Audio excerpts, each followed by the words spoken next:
Well, the Gatemen have played just 3 games after All-Star Weekend, but they have 3 wins already. The Gatemen 17-14 here on the Gatemen pregame show with Josh Richardson. I'm Cory Miller. Josh, the 2 most recent wins over Chatham Tuesday and then over Orleans last night. Seems like there were a lot of commonalities, mainly which was that wire-to-wire all-around victory for Wareham. The pitching's been great, the hitting's been great, the defense been great. There's everything that you can ask for out of a baseball team, and just the Gatemen are firing on all cylinders, and now with 9 games left in the regular season, that's all you can really ask for at this point. And the other piece of good news for the Gatemen, despite some of those roster changes now late in the season, a lot of these newcomers, new names have performed as well for the Gatemen. Yeah, well, Aris Rivera goes 3 for 3 with 3 RBIs and a double yesterday out of a catcher in his first game with the Gatemen this summer. That's pretty good. And then you got a couple other pitchers. Tony Plute has made 1 appearance. He came in for the 9th inning against Chatham. A couple of other righties and lefties that haven't made an appearance yet this summer for the Gatemen. But again, with 9 games left in the regular season, you get these guys a little bit more acclimated with the team.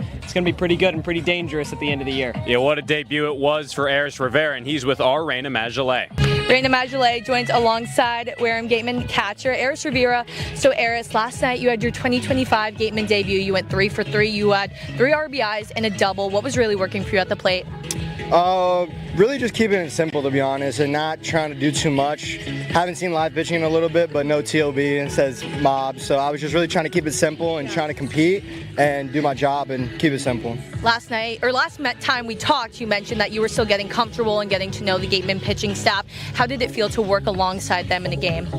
Oh, it felt great. I feel like Kaden McDonald set the tone early. He was working with great pace, really commanding the strike zone, really going at hitters.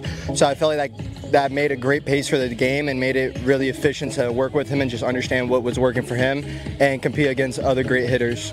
You were with the Gatemen last year when they made their first playoff appearance in 5 years. What goals do you have set for yourself to get there again this year?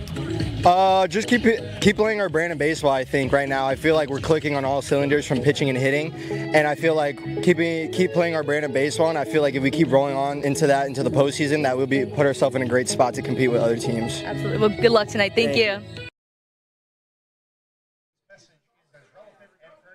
Well, Mother Nature might have delayed us an hour here tonight at Spillane Field, but we're underway. It's a picture-perfect night for baseball nonetheless. With Josh Richardson, I'm Cory Miller in the John Wild press box, getting set for an hour late game between the Kettleers and the Gatemen. Josh, 2 teams playing well. Cotuit, on their end, they spent a lot of time last place in the division, but they've won 2 straight, and they've worked their way up in the standings lately. Yeah, for a while, that first week or two in the Cape League, Cotuit was hanging on with just 1 win this summer. That 1 win came against Wareham in the 2nd game of the season. Kettleers walked off the Gatemen 2-1 from Lowell Park. It was a tough one for the Gatemen to, kind of swallow, and especially as the season kept moving along and the Gatemen were struggling at 1.6-12. Oh, Cotuit only had that 1 win, but then the Kettleers started to pick up some momentum. In the beginning of July, the Gatemen came away with a big win, and you could really kind of think about it as that contest against Falmouth on July 6th. That was kind of the turning point. 7 errors the day after, 16-9 win over the Kettleers. And we kind of mentioned a little bit, but that last time these 2 teams played really had a lot of implications for that first place spot in the division. Everything was really highly contested then. It still is now, but the Gatemen, based off the way they've played recently, especially the past week or so, have created some separation in that first place spot. Yeah, the Gatemen are pulling away, and that loss that Cotuit had against the Gatemen bumped them down from 2nd to last, and then they've had to just try and work their way back up the division and try and fight, tooth and nail between Bourne, Cotuit, Falmouth, Hyannis. I mean, it's all very tightly knit, 2 through 5. The Gatemen have started to separate themselves, so, it's a good thing for the Gatemen. But now you just got to keep riding that momentum. 9 games left in the season. When you look at those West Division standings, it is the Gatemen on top of things. The most wins across the Cape, 17-14. Bourne the next closest, 14-15-2. 4 points behind the Gatemen. Cotuit sits at 3rd, 13-16-2. But obviously, this is, with 9 games left, this being that 9th game, 8-7-6-5.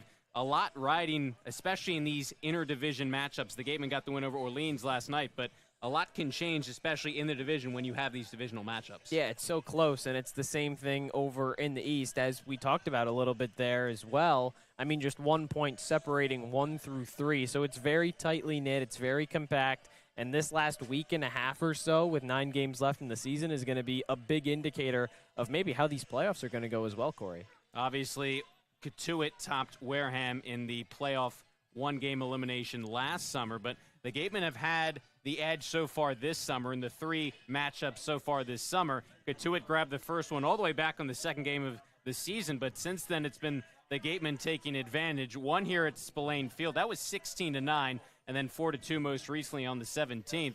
The last time these two teams were here, the Gatemen obviously took advantage offensively. That was kind of, it seemed like the first game off of that 5-game losing skid that really got them going. Yeah, and it helped when you score 9 runs in the first 2 innings. Hooper Consiglio said afterward, well, you know what, it's really easy when all I have to do is just throw strikes, and that's exactly what he did. Gateman came away with that win. But let's talk about that win a little bit, more recently, I guess I could say, because the Gatemen were down for a good chunk of that game, and then Hunter Carnes' 2-run home run. They fought back into that game, and they ended up winning it. They absolutely did, whether they're playing from ahead or behind over the course of this 13-game stretch. They've been playing near flawlessly, and a big part of that has been the pitching, especially from the guy on the mound tonight, Tate McGuire out of Arkansas. Now his 4th start of the summer. Boy, has he been good for the Gatemen. Yeah, he's been nothing short of spectacular for this Wareham team. His ERA down in the low 1s at 1.38. He's been great. Now, the one thing, though, is his last start came against Cotuit, so the Kettleers are going to be pretty familiar with him, and he pitched pretty well against Cotuit. He went 5 innings, 4 strikeouts, just 3 hits. The 1 run he allowed was unearned, but again, now this is going to be 2 times in a row for McGuire that he's going to have to face the same team, so the more at-bats that players get against the pitcher, the more it favors the offense. So something to keep an eye on. As dominant as McGuire has been, he's going to have a tall task against the Cotuit lineup that's tied for the highest batting average across Cape Cod. And that lineup begins in the form of Camden Johnson at the top, the lefty. Ryan Farber, second baseman, bats second, batting third. Center fielder Caden Bogenpole. Natilli in the middle. He's got 3 grand slams this summer, including 1 against this Gateman team. Dean West, Nolan Stevens, Luke Matthews 5 through 7, Case Sanderson, and Luke Lavin round out the starting 9, the lineup for the Kettleers. Yeah, and it's a lineup, I just mentioned it, Corey, tied for the top of the league in batting average. Who's the team they're tied with? Oh, well, it's the Gatemen. So be prepared for some fireworks offensively, especially if Tate McGuire can't, get all the way going as he has been. But this is a great Gateman team, and hopefully McGuire can deliver on the mound and shut down this prolific Kettleers offense. As Josh mentioned, Tate got the start the last time these two teams played. Faces Camden Johnson, the leadoff man, batting from the left side. 300 hitter, no homers, 9 RBIs for Johnson. Rogers behind the plate is ready. Tate McGuire on the mound's ready. Johnson in the batter's box is ready. First pitch tonight from Spillane Field. High foul ball out of play, and we're officially underway from Spillane Field. Just an hour late, but thanks again for sticking with us here on Cape League TV. Some afternoon thunderstorms. These two teams electing to play an hour late. Make sure the field was in ideal condition. 1-1 now on Johnson. And I'll tell you what, it certainly doesn't look like a thunderstorm got hit. So a big shout out to the entire Gateman coaching staff, some of the players, to really get this field back in tip-top shape. But, I mean, it's beautiful out now. The heat broke down in the 70s. It's nice.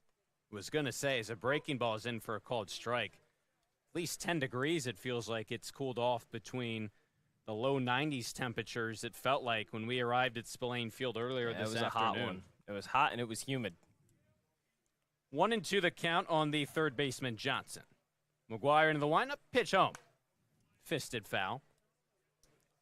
5 shutout innings for McGuire last time these two teams played. Did allow a run, but it was unearned. That dropped his season ERA to 1.38. Guy who's been really dominant for the Gatemen the past 2 summers, ERA under 4 a season ago. Another 1-2 pitch on the way. On the inside corner, just misses. Count even at 2-2.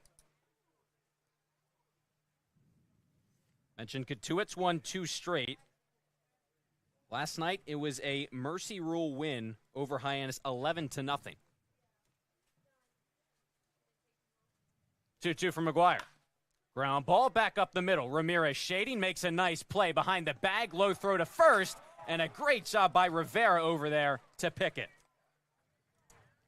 What a start to the game on both ends. We'll get you a quick look at the rest of the Gateman defense behind McGuire. It's McHugh, Cruson, and Turner left to right. Shane Ramirez, you just saw Ramirez at short make that nice play. Randall Rivera, that's third to first. Rogers behind the plate.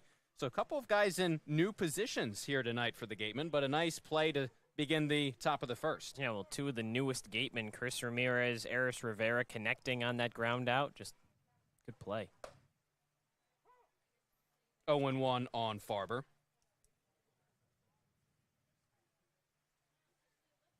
We've talked about at length the range that Chris Ramirez has up the middle. Showcased it there. 0-2 quickly on Farber. 295 hitter, 2 homers, 15 RBIs. Back on that defense, also, Cory. Haven't seen Chris McHugh in left field a whole lot. He's mainly just been at first. So you got a primary catcher over at first and a primary first baseman in left field. 0-2. Weak grounder. Another try for Rivera. This time he gets the putout himself. Nicely done. And there's 2 retired. And that was what we talked about a lot when Levi Clark, primary catcher for the Gatemen, moved over to first base for a small portion of the season. But it's a pretty, you don't want to say fluid adjustment, but it's a pretty simple adjustment when you think about the fact of, well, a lot of the traits that a catcher has, a first baseman also needs to possess. Picking the ball, getting a good read on it, where it's going to bounce, where it's going to go.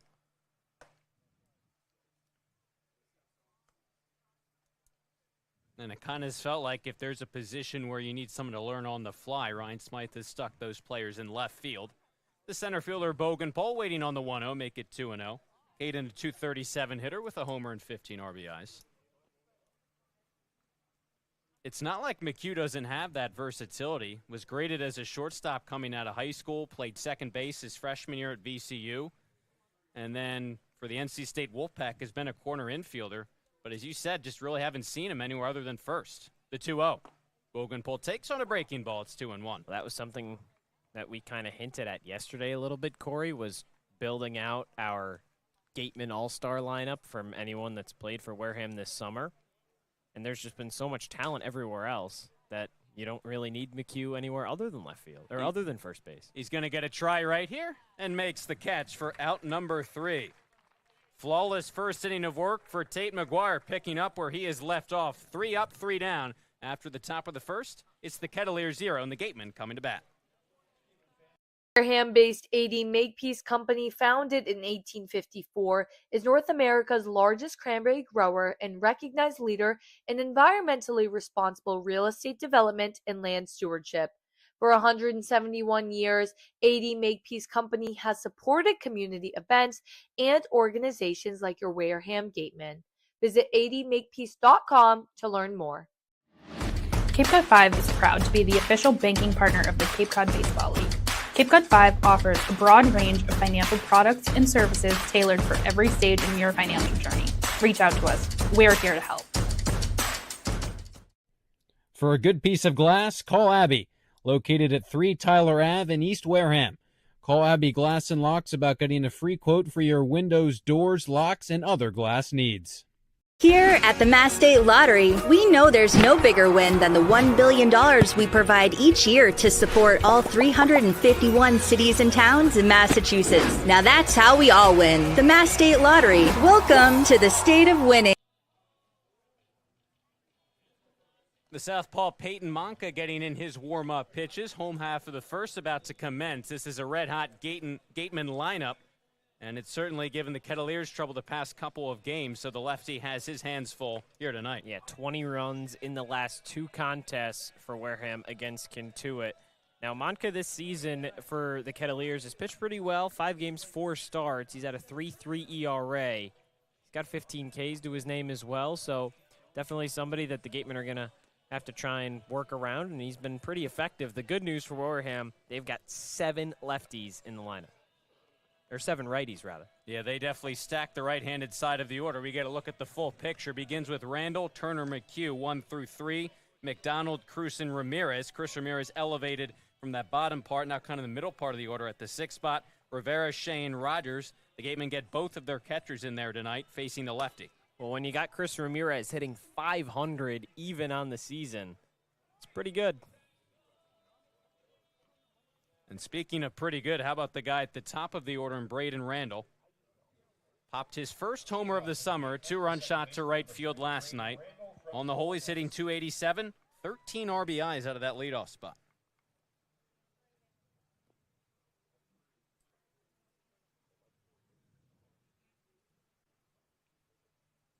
Digs into the box. Facing the lefty Manca out of FSU.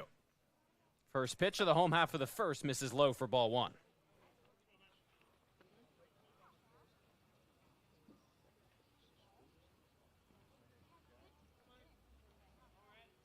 Randall has been a thorn in a lot of pitchers' sides as he rolls this one to second.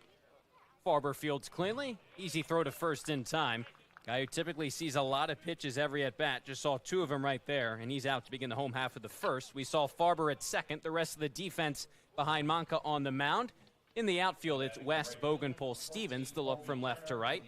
Johnson, Matthews, Farber, Sanderson, third to first, and Luke Lavin doing the catching for Manca behind home plate. Yeah, something you mentioned about Braden Randall. He's been seeing a lot of pitches, and Ryan Smythe has talked about he doesn't let starters settle in very easily. Manca got him out on 2 pitches there, so maybe kind of progress that along a little bit. So after the Randall ground out, it's Colby Turner waiting on the 1-0 pitch, attacking, popping one in the air, behind home plate, drifting out of play. Turner at .273, 4 homers, 15 RBIs. The last time Colby played the Kettleers here in Wareham, a couple of home runs, drove in 7. Yeah, over half of his season total RBIs have come against Cotuit in 2 games. Colby was 1 for 4 last night as he takes low for ball 2. Hit 5th last night, but facing the southpaw tonight, elevated back to the 2 spot in the order. 2-1 pitch to him. Big swing and miss at a fastball up in the zone.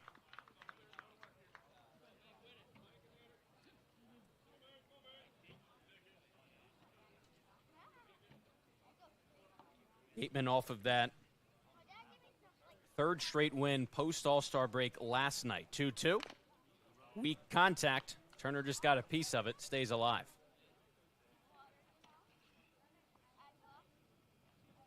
Gatemen have won 3 straight. Most recently an 8-1 win over Orleans last night. Victories against YD and Chatham as well since the All-Star weekend. 2-2 pitch, a breaking ball that stays high. Count goes full. Chris McHugh on deck. And it's really felt like the past 2 wins, kind of all-around domination. The offense has gotten going, the pitching, and the defense as well. Full count pitch.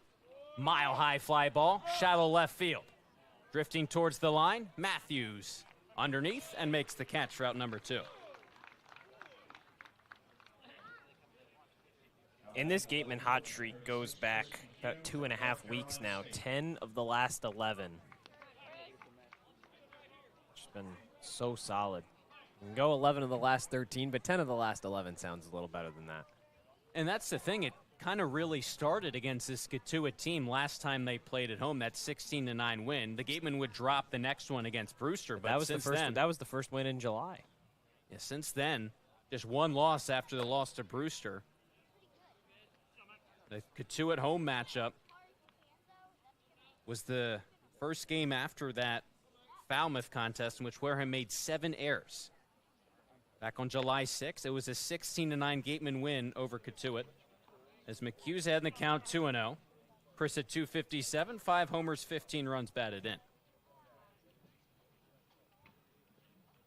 Manca's retired the first 2 Gatemen he's seen, and now gets a strike on McHugh with that violent hack. No hits for McHugh last night, but he had a couple of fly balls that nearly left the yard, 1 to center, 1 to left. 2-1. Another big swing, got a piece of it, 2-2.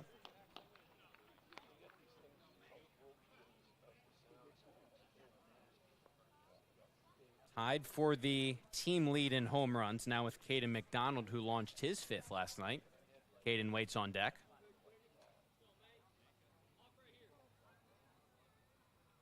From 2-0 to 2-2, pitch home. McHugh stays alive.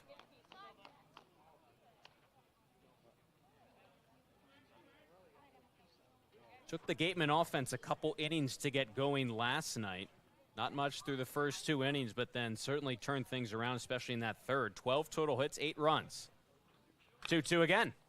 McHugh continues to battle. Yeah, all the damage done in innings 3, 4, and 5. 2-2, and then 4.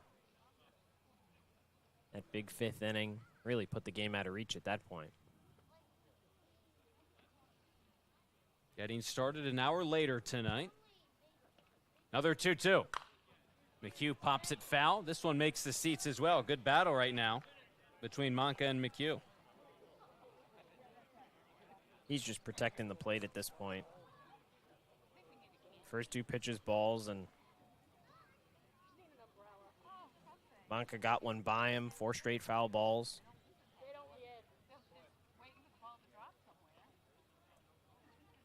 2-2.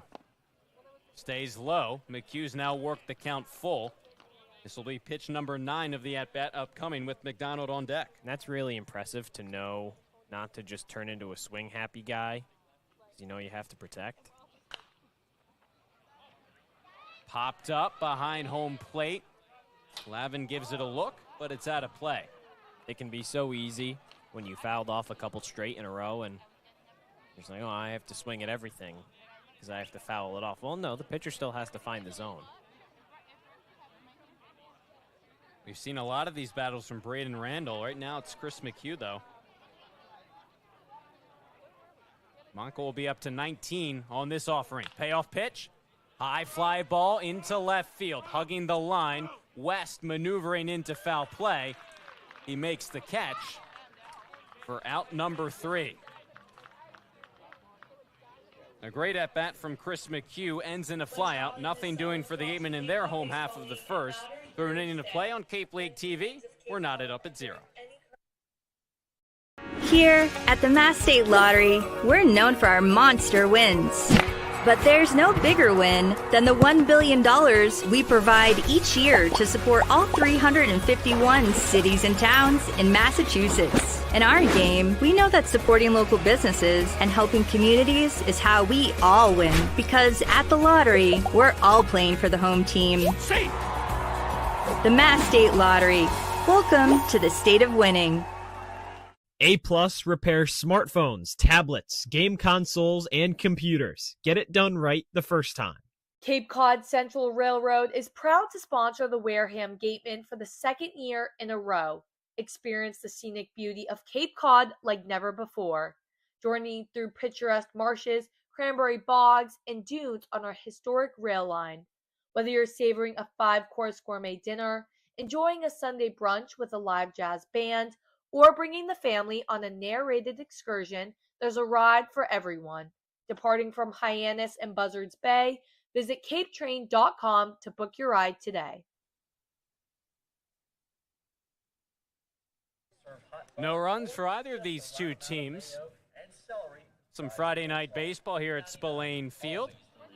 Tate McGuire back to work in the top of the 2nd.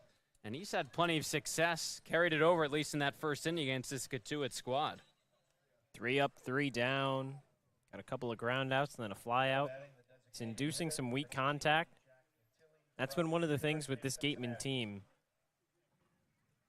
Towards the league bottom in strikeouts thrown. So relying on a lot of ground balls. Other than that, 7 errors performance. Just about everything else, especially during this win streak, defense has been great. He faces Jack Natili to kickstart the top of the 2nd. Natili at 255, 6 homers, 24 RBIs, in large part because he has launched 3 grand slams this summer, including one last night. Another one came against the Gatemen here at Spillane Field in that 16-9 Wareham win. It was a situation where the Gatemen were trying to end things early via the mercy rule, but that grand slam brought Cotuit back into it. Yeah, it was 13-3, and then Slam made it 13-7. Takes low on the 1-1 to make it 2-1. Then the Gatemen scored 3 more in the top of the 8th, and really put things on ice, but still.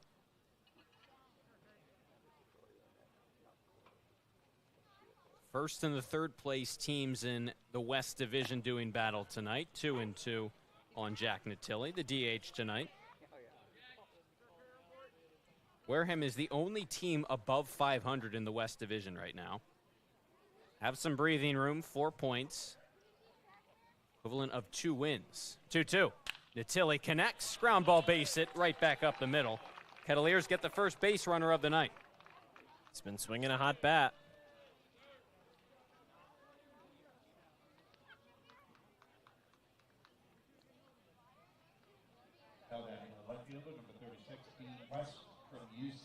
If you're McGuire, you just kind of have to shake that one off. It was only 80 off his bat. Just found a hole in the infield. Now it's the left fielder, Dean West, 259, no homers, 5 RBIs for the left fielder. Natilli on at first, shading the sunlight as this one misses in the dirt for ball 1. As Josh has talked about, this Kettleers team swinging the bat pretty red hot. Second across the league in runs, top of the standings in average. This Gateman team, they don't pop a lot of homers, 9th across the Cape, but they're scoring runs, no doubt. And they can get on base, tied for the #1 spot in the league in walks.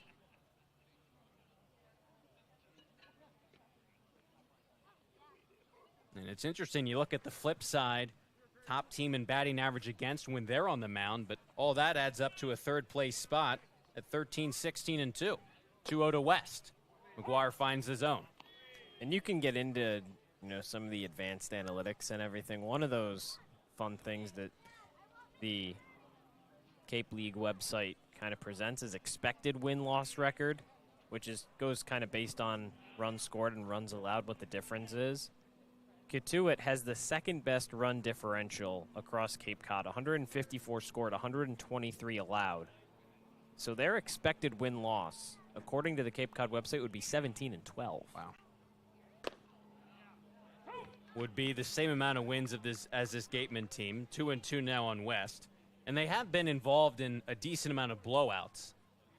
But still. But they've been on both ends of them. They have. Now just kind of trying to make it more consistent because some wins look really good and some of the losses look pretty ugly. 2-2. Rounded to the second baseman, Randall. Can they turn 2? They get 1 at second. Back to first. Taylor made 4-6-3. 2 for the price of 1, and there's 2 away now in the top of the second. And, I mean, that game that the Gatemen blew them out 16-9. The night before that, they beat Brewster 19-4. So, I mean, it just really goes to show that, obviously you can't carry over runs, and it would be nice to kind of save some for when you might need them, but at the end of the day, your record is your record. And we've talked about it. Stevens, a 228 hitter with 2 bombs, digs in, takes a breaking ball for a strike on the outside corner. A team that spent a good chunk of the season in last, especially early on, and then there was a time we talked about it last time these two teams played, top of division. Wareham won, Cotuit lost. That bumped them all the way back down because of how close all these teams are. And that's a part of it, too. They're 5-10 against teams over 500 this summer. And it's a luxury the Gatemen have now because, listen, you still got to earn the top spot, but you've earned some breathing room atop the division as opposed to being where Cotuit is, where 1 loss, 2 losses can really move you down in the standings. Yeah, Hyannis and Falmouth, 4th and 5th in the West, respectively. They're both tied at 27 points. Cotuit at 28, Bourne at 30. Gateman up at 34. And the equivalent of 2 wins, 2 losses would bring a tie. The 1-2 from McGuire, swing and a miss. Nice fastball on that outside corner, gets it by the swinging Stevens. McGuire faces the minimum in the second. The base hit erased on a double play and a strikeout. Another strong start for Tate McGuire. The Gatemen trying to respond offensively in the bottom half of the second on Cape League TV. Insurance has been servicing Wareham and the surrounding areas since 1980. Call Legacy Insurance for all your insurance needs at 508-295-1315. Legacy Insurance, your hometown agency. Get ready for big results with our small machines. With more power, performance, comfort, and savings. They're ready for every job.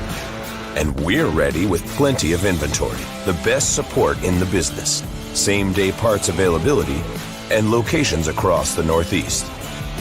So you can always be ready to work. Milton Cat, always ready. When it comes to protecting your home, car, or business, trust the team that's been covering our community for generations. For personalized coverage and service that you can count on, the choice is easy. It's Morse, of course. Visit morseins.com today.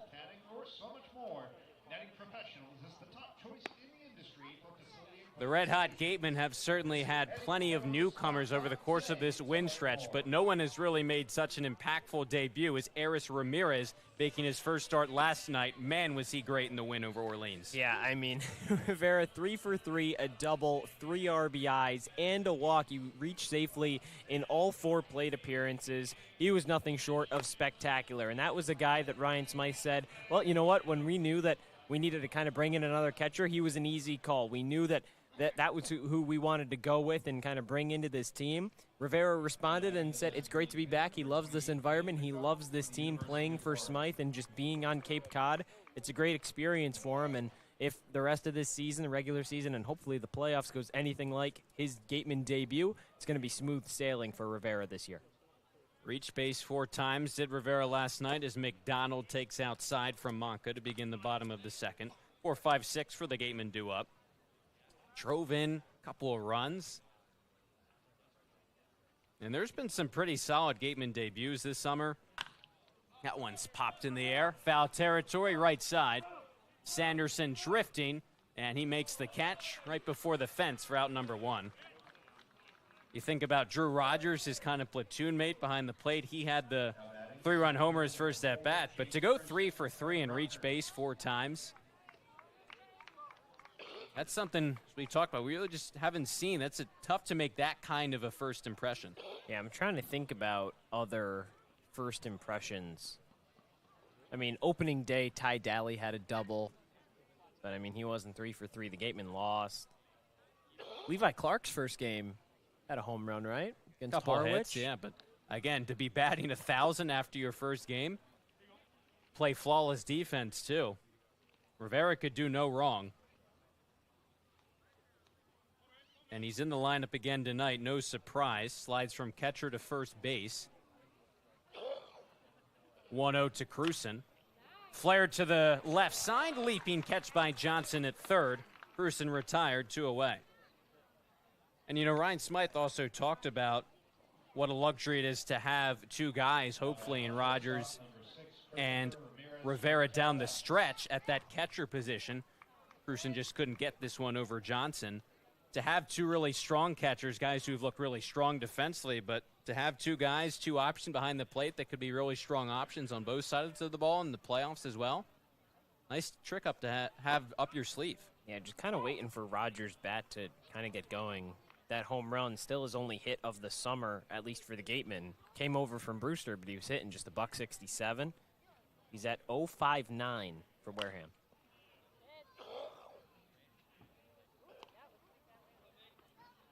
Just that first at-bat homer for Rogers. But he's getting another crack at it tonight, batting 9th. Chris Ramirez, who's batted 9th a lot since he joined the Gatemen, hitting .500. He's been elevating the order up to the 6th spot tonight. 1 and 2 on the righty. No homers, but 4 RBIs for Ramirez. And it's just been such a breath of fresh air, jolt of excitement, whatever you want to call him. Both sides of the baseball for him as well. Now to Cal Baptist, waits on a 1-2 pitch, and he spoils it. Ramirez, a guy, it feels like he's really extended the Gateman lineup. Not that it wasn't deep before, but it's kind of that murderer's row we talked about, 1 through 4, 1 through 5, but you add Ramirez into the mix. All of a sudden, it really starts to get deep into the bottom half of the order. 1-2 stays outside. which is incredible. Again, just thinking about who they lost, but Brian Smythe, the rest of this coaching staff just continues to bring in new talent. Mike Mobb's hitting coach doing a great job as well. Gatemen are first in almost every hitting category. And Ramirez is only added to that plethora of bats at the plate producing. Runs, hits, doubles, triples, home runs, RBIs, batting average, slugging percentage, OPS. Yeah, I mean, we talked about it. This is obviously they're top of the league in all those, but it's 9 stats. It's not often when a team can be that dominant. Breaking ball. They appeal to the field. The pitch missed for a ball. J.C. Fernandez down the first base line says he did not go. It's Curtis Duggar behind home plate. Anthony Letizio down the third base line. Count goes full. And it is Aris Rivera off of that debut last night in the on-deck circle. Payoff pitch. Ramirez continues to fight.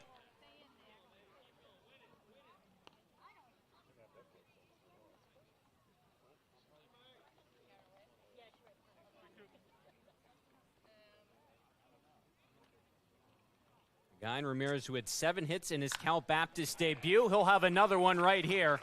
A shot into center field. The Gatemen have their first hit of the night.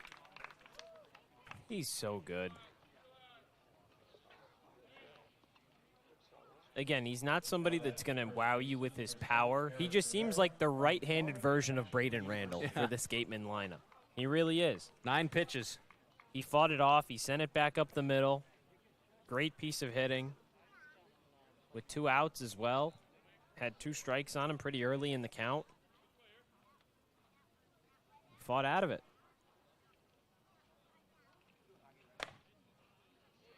And continues the inning for a guy who was on base 4 times yesterday, 3 hits. In his 2025 Gateman debut after Aris Rivera appeared in 5 games for Wareham last summer. Ramirez back easily. He'll be headed to Florida International University this coming season after this past spring was spent at UCF. Prior to that was a walk-on at Polk State. So he's making the rounds. Another throw over to first. This one much closer as Ramirez stumbled, but he's back safely. Yeah, Ramirez had some jelly legs over at first, and it was a good pickoff move there from Manca. Ramirez just enough speed to get back safely. 1-1 on Rivera.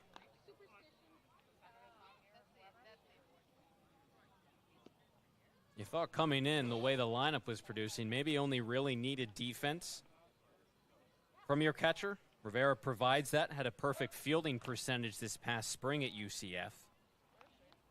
Played just 20 games, started 7, but still was flawless. But you certainly would like that production to extend from your catchers, especially the way the Gateman backstops like Levi Clark and Hunter Carnes have been able to produce at the plate as well. 1-1, Ramirez takes off, a slow roller down the third baseline. Johnson charges in, takes his time, and throws on to first in time for out number 3. 1 run, 1 hit, that is, no runs, and 1 runner left on for the Gatemen in the bottom of the second. We played 2 here at Spillane Field. 0-0 between the Kettleers and the Gatemen. If you need to dig, lift, move, grade, clear, or cut, pump, weld, clean, light, and just about anything else, dial up the rental source for the newest and the most reliable equipment in New England. Staffed with equipment and construction experts, Milton Rents, your local source. As the sponsor of tonight's game, PCT Federal Credit Union is proud to root for the home team. We're thrilled to offer great rates on auto loans, home equity lines of credit, and so much more. Visit us on Cranberry Highway in West Wareham. Reed Custom Soils, a subsidiary of the AD Makepeace Company, is New England's most experienced precision soil blender. Reed is the leading provider of the lightweight planting soil for green roof installations, stabilized stone dust for nature paths and pedestrian walkways, bioretention, rain garden soils, and specialized soils for athletic fields, including your newly renovated Spillane Field. To learn more, visit reedcustomsoils.com. Shameless Plug Electric, hitting home runs on every job. Wareham's top choice for electrical work. Call Shameless Plug Electric. The Wareham faithful have still made their way out to Spillane Field despite the hour-delayed starting time from 6 to 7. It's turned out to be a nice night. Thunderstorms cooling things off. 0-0 game they've seen so far between the Kettleers and the Gatemen. Tate McGuire back out on the mound. 2 scoreless innings so far for the righty. He's faced the minimum, too. 7, 8, 9 due up. Yeah, 2 pretty quick innings. Help from his defense as well. He's got 1 strikeout. Couple of ground outs, one of them a double play. His second consecutive start against this Cotuit team. Luke Matthews begins the third, 250 hitter with 12 RBIs. Goes after the first pitch and pops it foul. The Kettleers scored an unearned run in the second, then no one scored until the 7th. The Gatemen trailed 1-0 that whole time until Wareham plated 4 in the 7th. Cotuit got 1 back in the 8th, but Wareham hung on. I think McGuire and the Gatemen would tell you that obviously they love the same result, but maybe would like to score some more runs earlier in the game tonight. That one didn't feel comfortable until all 27 outs were recorded, Cory. Cotuit had a late charges in that 8th and 9th. Wareham got out of it. There have been plenty of games throughout this extended winning stretch for the Gatemen where the blood pressure has been elevated. Both if you're a member of the team and a fan watching. That game no exception. Smoked into left field. It hangs up for Chris McHugh, who makes the grab for out number 1 in the 3rd. He didn't miss it by much. He was on it timing-wise, just off the end of the bat. Good catch from McHugh.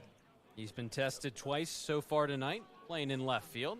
And he's got agility. He's got a little bit of speed. That's something that Ryan Smythe talked about for the portion of time that McHugh was actually leading off the Gateman order offensively. He said he's got sneaky speed.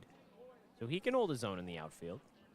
And he has that defensive versatility in his background. Maybe not in the outfield as much, but it exists as Sanderson takes a strike at the top of the zone. Case a 237 hitter, no homers, 9 RBIs. Facing the righty, Tate McGuire, who continues to churn on the mound. Back up the middle, backhanded stop by Randall. Gathers and throws to first in time for out number 2. It's just a nice play from Randall. Moves over to his right. He stops just enough, but he maintains his balance so he can make a throw back over to first. He made it look pretty easy, but that is not an easy play. Maybe a slight stumble. You said it. Stayed balanced. Infield maybe a little more wet than it typically is with the rain. The hit was pouring earlier, Cory. We had to shut all the windows and doors in the press box. 0-1 on Lavin. Decision was made hours before the first pitch to delay it. Turned out to be the right one, no doubt. Everybody saw the radar. Everybody knew what was coming. And I think everyone here will tell you they're glad that it cooled the temperatures off, as we've talked about. 1-1 on the Kettleers catcher, Lavin. Now it's beautiful. It's a great night.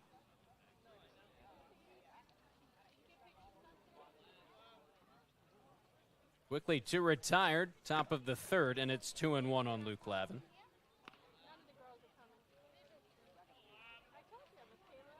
Talked about how Cotuit has struggled against some of the top teams this summer, over 500. That hasn't been the case for the Gatemen. 2-1 from McGuire. Make it 2-2 on a breaking ball. Wareham, after the last night's win over Orleans, improved to 9-6 this summer against teams above 500, the best record of such circumstance across the league. McGuire comes home. That one's spoiled. And it just shows that kind of every big moment that Wareham has had, it's shown up, it's capitalized on the opportunity.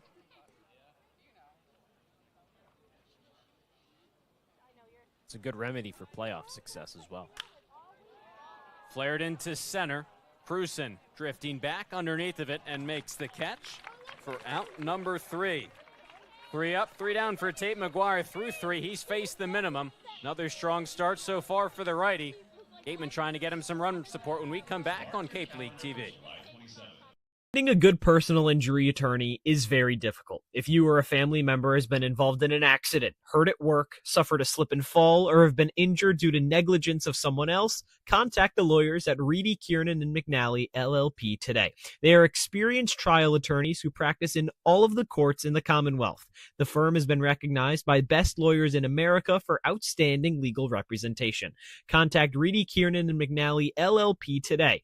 The firm is located at 267 Main Street in Wareham. Reedy, Kiernan, and McNally LLP also has offices in New Bedford and Falmouth. Call 508-295-0286 or visit their website www.rkm-law.com.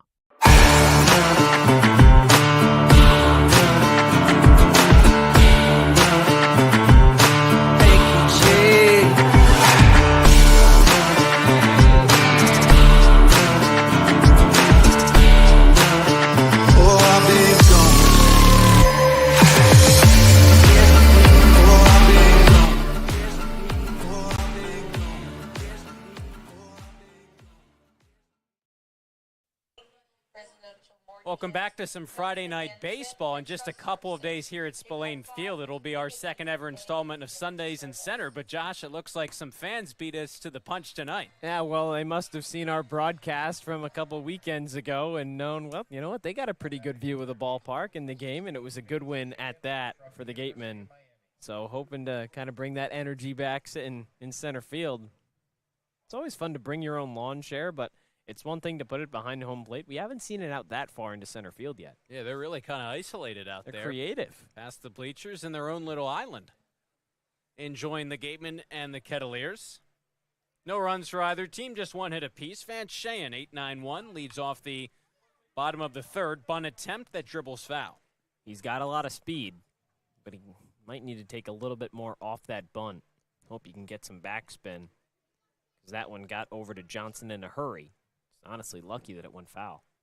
Vance is a guy who was struggling with the bat. We get another look at the bunt.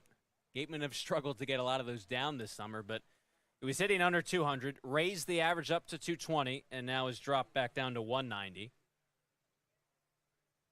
But there have been plenty of spurts of success with the bat, just trying to find it consistently. Been a great glove in the field, whether it's short or third for Wareham. 0-1 pitch to him. Swinging away, chomping one foul. And you know what? That's nearly the same thing that we talked about a lot with Colby Turner. And now look at where he is. He was somebody that started off the season pretty hot. He went cold in that middle portion there and has worked his way up beginning of July, mid-July. Now it's been coming around again. Vance did not start in the game last night as he goes down swinging here for out number 1 to begin the third. Bottom of the third, that is. Appeared as a defensive replacement, got a couple of at-bats, no hits. And now here's Drew Rogers, rounding out the order for the Gatemen. 1 for 17 since joining Wareham, that 3-run shot. That came back in our first Sundays in Center broadcast. It's the first runs of the game. Manca's been strong on the mound for Cotuit. Maybe that's what it is. If he's starting on Sunday and we're in center field, he'll hit one out to us again. If that happens, even if he gets a hit, we might just need to sit in center field for every home game from then on out. 1-0 cracked in the air, shallow right field. Farber, the second baseman, the first one to it, and he makes the grab for out number 2. And he's got power. Saw it a lot during BP, just about every single day. He can drive the ball to really every portion of the field. Left center, right center, down the lines. Just kind of waiting for him to put it all together in a game. And we'll see what Ryan Smythe elects to do with that catcher position if Rivera can continue his success at the plate. It's been just one game. See if it's a platoon that continues. Try and get both guys in. Braden Randall, a second at bat, takes a ball. Rivera's talked about what a great environment it is up here in Wareham, playing for the same team 2 consecutive summers up here on the Cape. flared out of play down the third baseline. And Ryan Smythe has talked about that he thinks Aris Rivera has a higher level of confidence coming back, returning from last summer after a brief stint with the team. Hoping he can resonate that down the stretch. 2-1 on Randall. And he was with Wareham for, what, 5 games at the end of last summer? It's a little bit more time before the playoffs. And hopefully, listen, you lost Hunter Carnes, you lost Levi Clark, 2 all-star caliber players if you're Wareham. And as we talked about, Smythe said, it's good to have a tandem of 2 really good catchers, especially, listen, maybe still waiting from the bat from Rogers more consistently, but having lost 2 of the best catchers in the league, if you're at least able to apply somewhat of a tourniquet, and we've talked about it, recreate him in the aggregate. And Rogers has been great defensively, so there's nothing to, kind of harp on from that front. The payoff pitch with 2 away. Randall stays alive. Just need his bat to pick up. Mentioned how Rivera's been great defensively this past spring. Was flawless last night in his debut this summer behind the dish.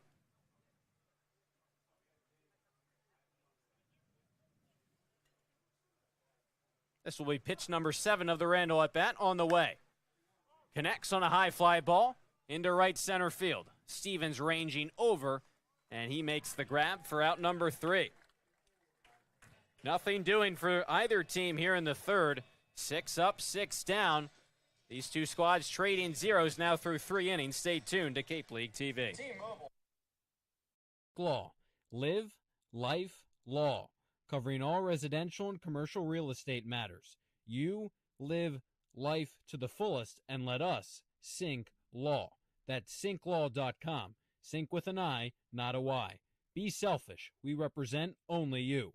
Sports Turf Specialties has set the standard for high-quality natural grass athletic field construction. As a full-service athletic field construction company, we specialize in design, build, and renovation of native soil, modified soil, and sand-based athletic fields. Our team will provide you with superior quality, expert guidance, and continuing support long after the completion of our project. We are proud to have built the infield for the Wareham Gatemen Field.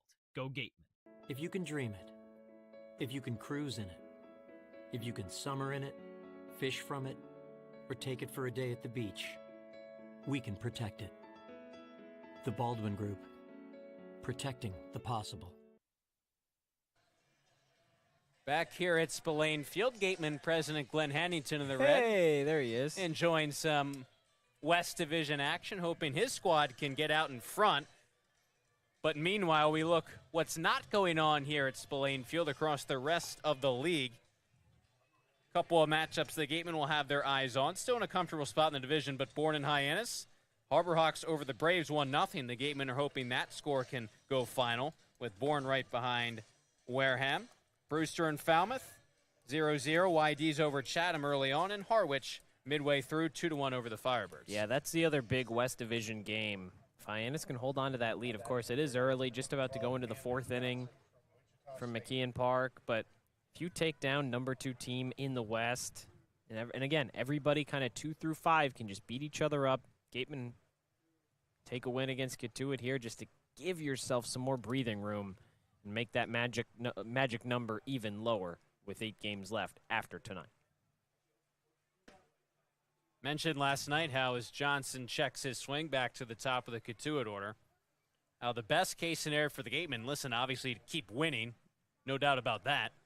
But if the rest of the teams in the league, especially the West, can just beat each other up, it makes your job a whole heck of a lot easier.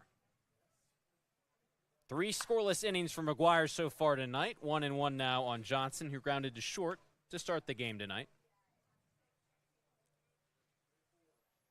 What an arm Tate McGuire has been for the Gatemen. Made 1 appearance out of the bullpen. All starts since. 1.38 ERA entering play. Just misses that outside corner, 2-1.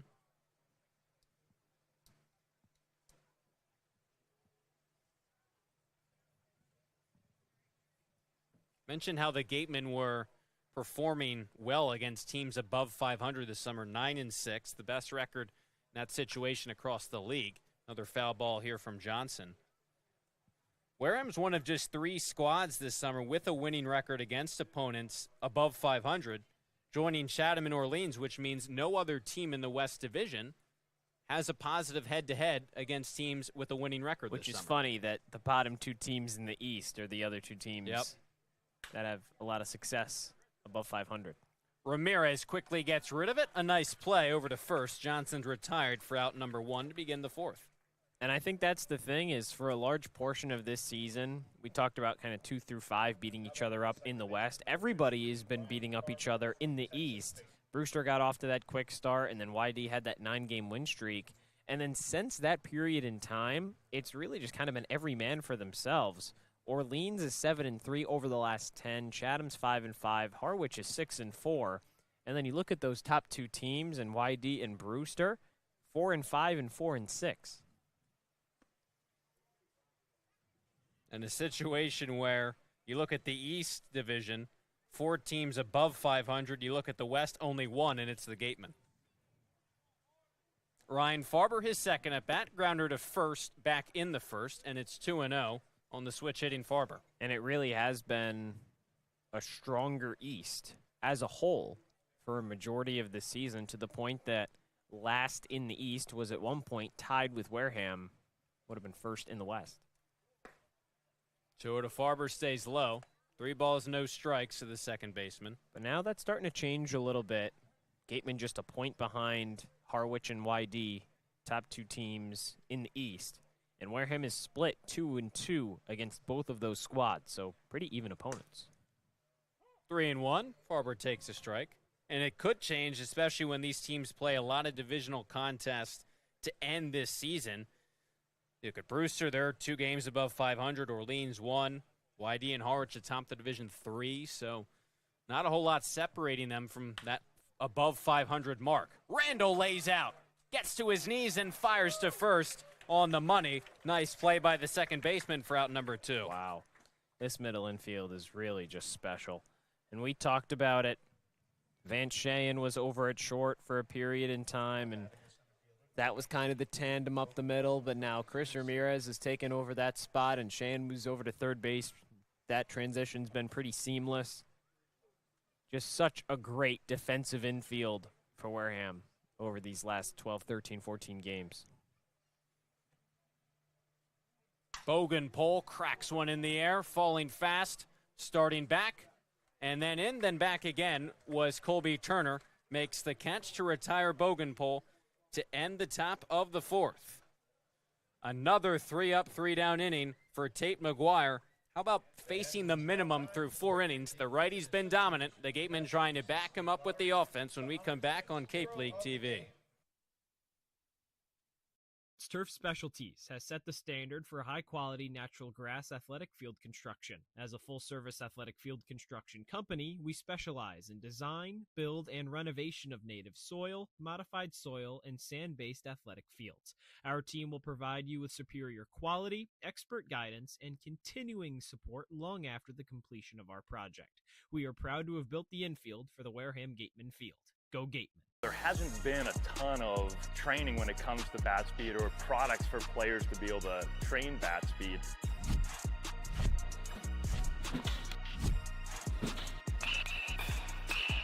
You can improve your bat speed and reach your goals working 10 to 15 minutes a day on this a couple of times a week. That's a no-brainer for every player.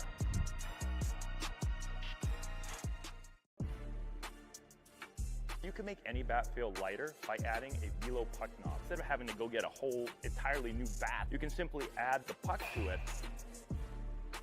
Players can use this with any bat. It's basically going to shift the weight of the bat a little bit more towards the hands. Players are able to hit the ball a lot harder just by simply adding the puck on.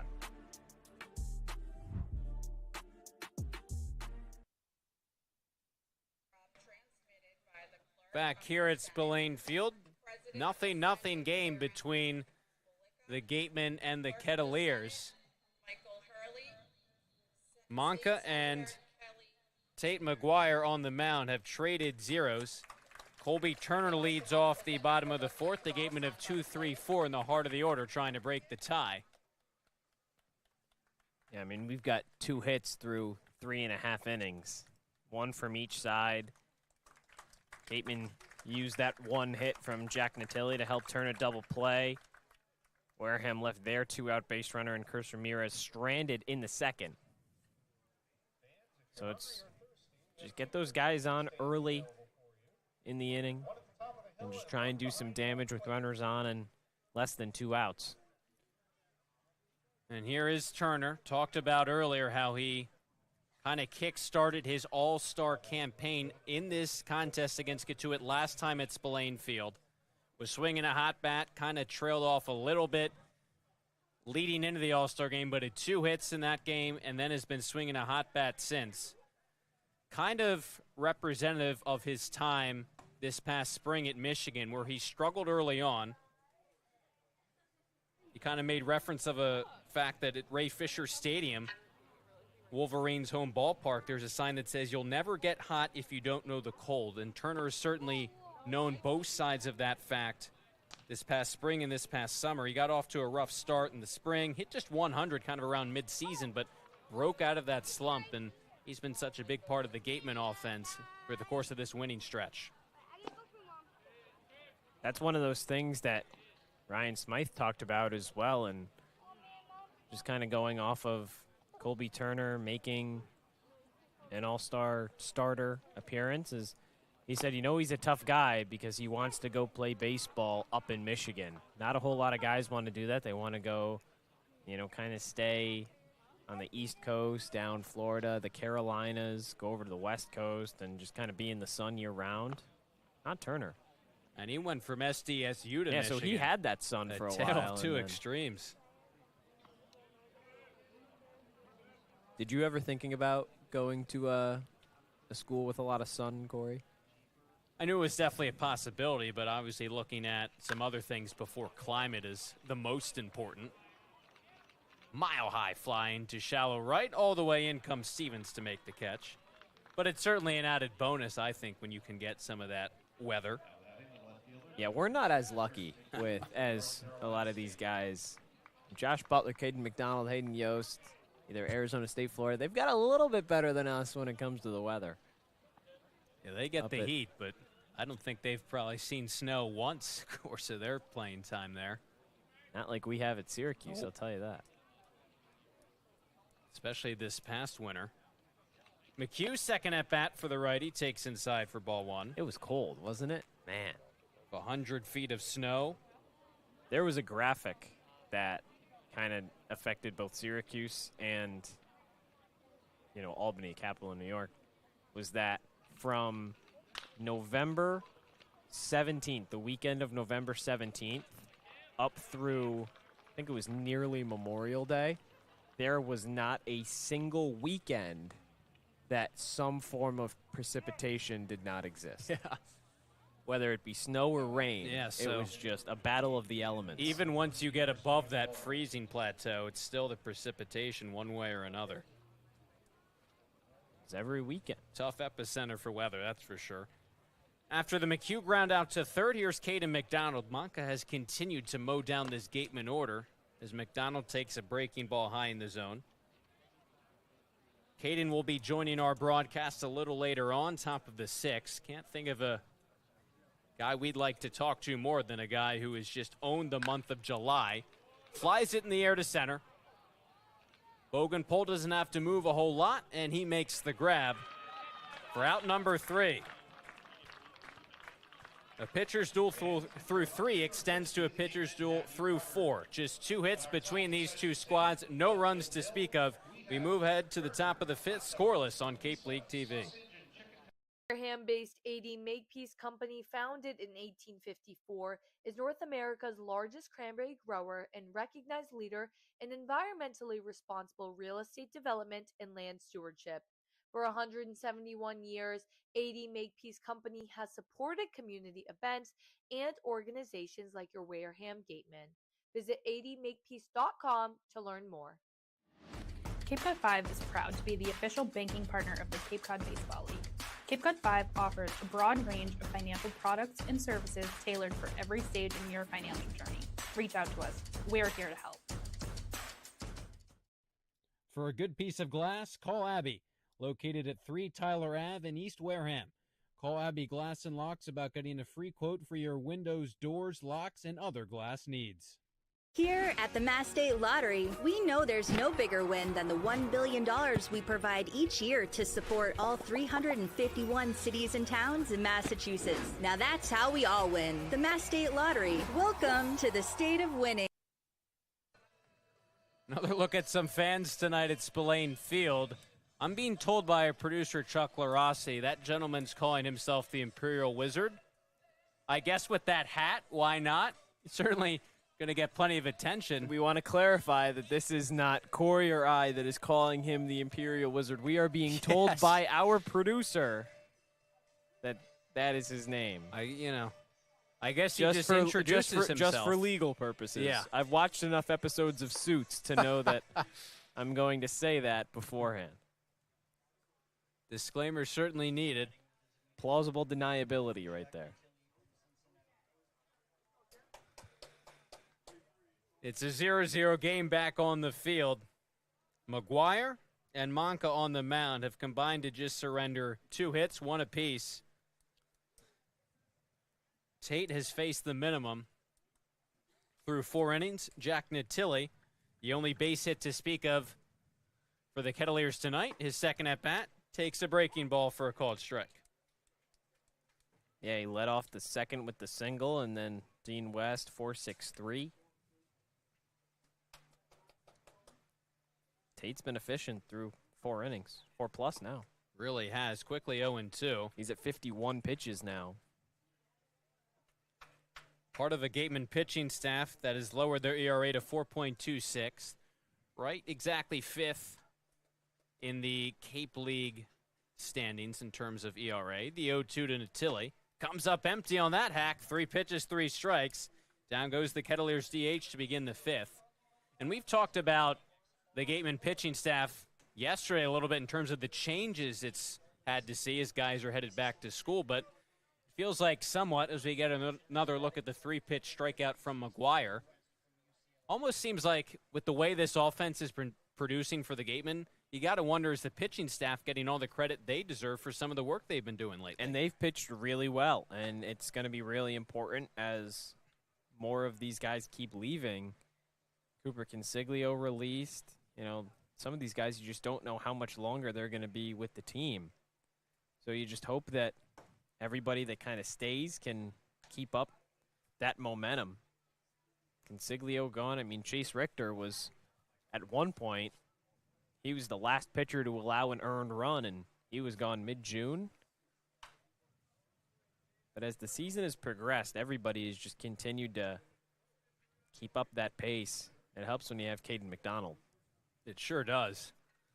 But over these last 15 days, you mentioned that, Cory, right around middle of the pack in ERA. Gatemen are second, 3.18 ERA. The only team better is Cotuit, 2.77. So you have, over the last 15 days, the best offense versus best pitching staff. Tagged on the ground, Rivera bobble trying to recover, dives to the first base bag, and he wins the race. Heads up Dean West. Heads up play for Rivera there. There's the bobble, and that's one of those inexperiences over at first base, and the more grounders he takes, the easier it'll be for him to make that play. That was sharply hit down the line, but kind of knew that it was going to be tough for him to try and leg that one out, and it was going to be tough if Tate McGuire was at that position trying to cover the bag, so he said, okay, I'm just going to dive. Smart play, out number 2. As McGuire continues to grind through this Kettleers lineup, 1-0 on Stevens. Would be his 10th consecutive shutout inning of unearned runs. Across his past 2 starts, finds the outside corner there. Coming against this Cotuit team. Yeah, 5 innings, 1 run, but it wasn't earned. His ERA's down to 1.02, Cory. And what a break for the Gatemen, or stretch of the rotation, really. You go from Consiglio Tuesday against Chatham, 5 shutout innings. McDonald last night, he was brilliant. Continued his no-hit stretch before just going 5 shutout innings. And then McGuire tonight is almost through 5 shutout innings. Not a whole lot more you can ask for from starting pitching. Now, the one difference, Gateman don't have any runs aboard tonight. 1-2. In the dirt, 2-2. And really, even more credit to McGuire in this situation because he knows at this point, well, he's not playing with a lead. Every inning kind of has to treat, okay, it's a big inning, and the later that he goes and the more he keeps pitching, every inning becomes a little bit more important because the offense has less room to try and score some runs. 2-2 on the way. Skied in the air to right. Turner meanders over, and Colby Turner makes the catch for the last out of the top half of the 5th. Tate McGuire lights out on the mound. He's faced the minimum through 5 shutout innings. The only thing that's missing, some offense. Gateman still deadlocked at 0. We'll return next for the bottom of the 5th on Cape League TV.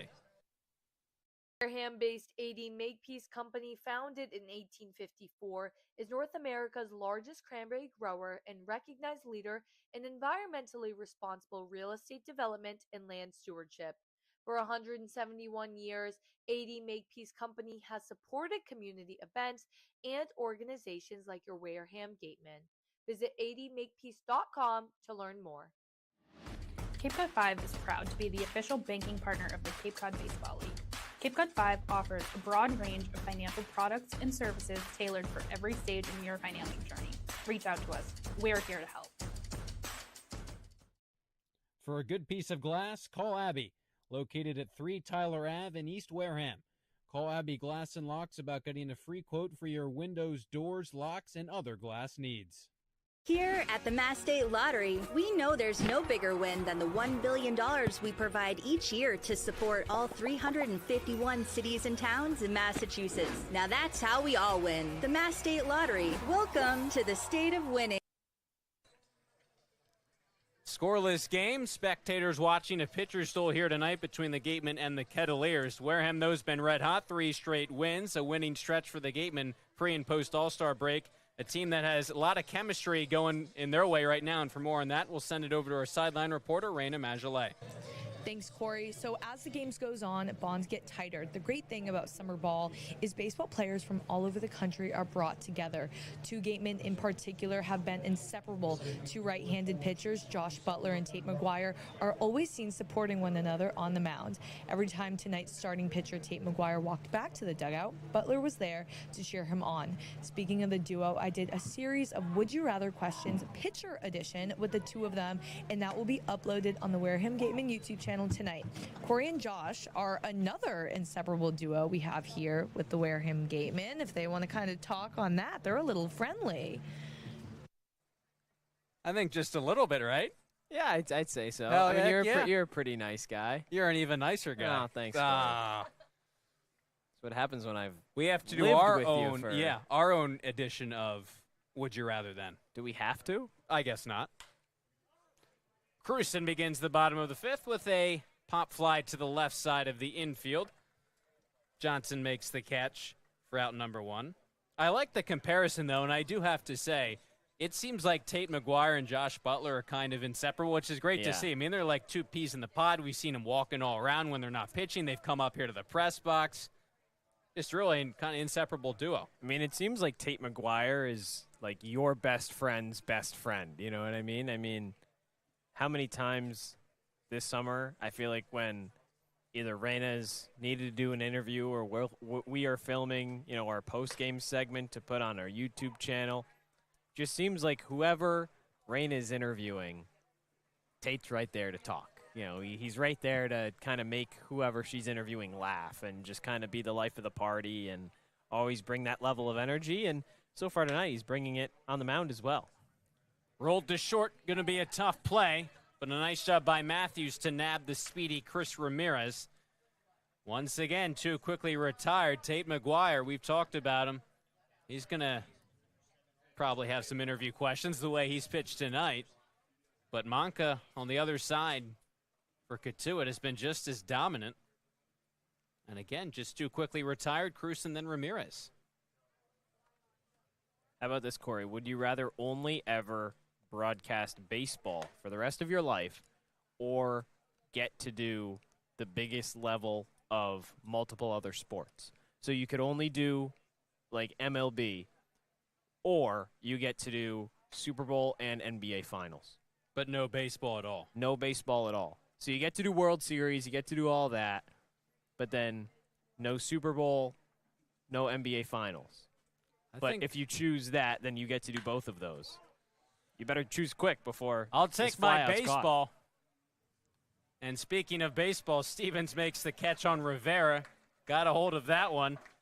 Held by the confines at Spillane Field. I guess that means you have to answer that question when we come back in the top of the sixth. After our interview with Kaden McDonald. Can't how forget about, how about the that. home half of the sixth? That's coming up next. Josh Richardson does have you the rest of the way, hoping that Kaden McDonald, who's coming up next, can maybe spark some Gateman offense. 0-0 through 5 innings here on Cape League TV.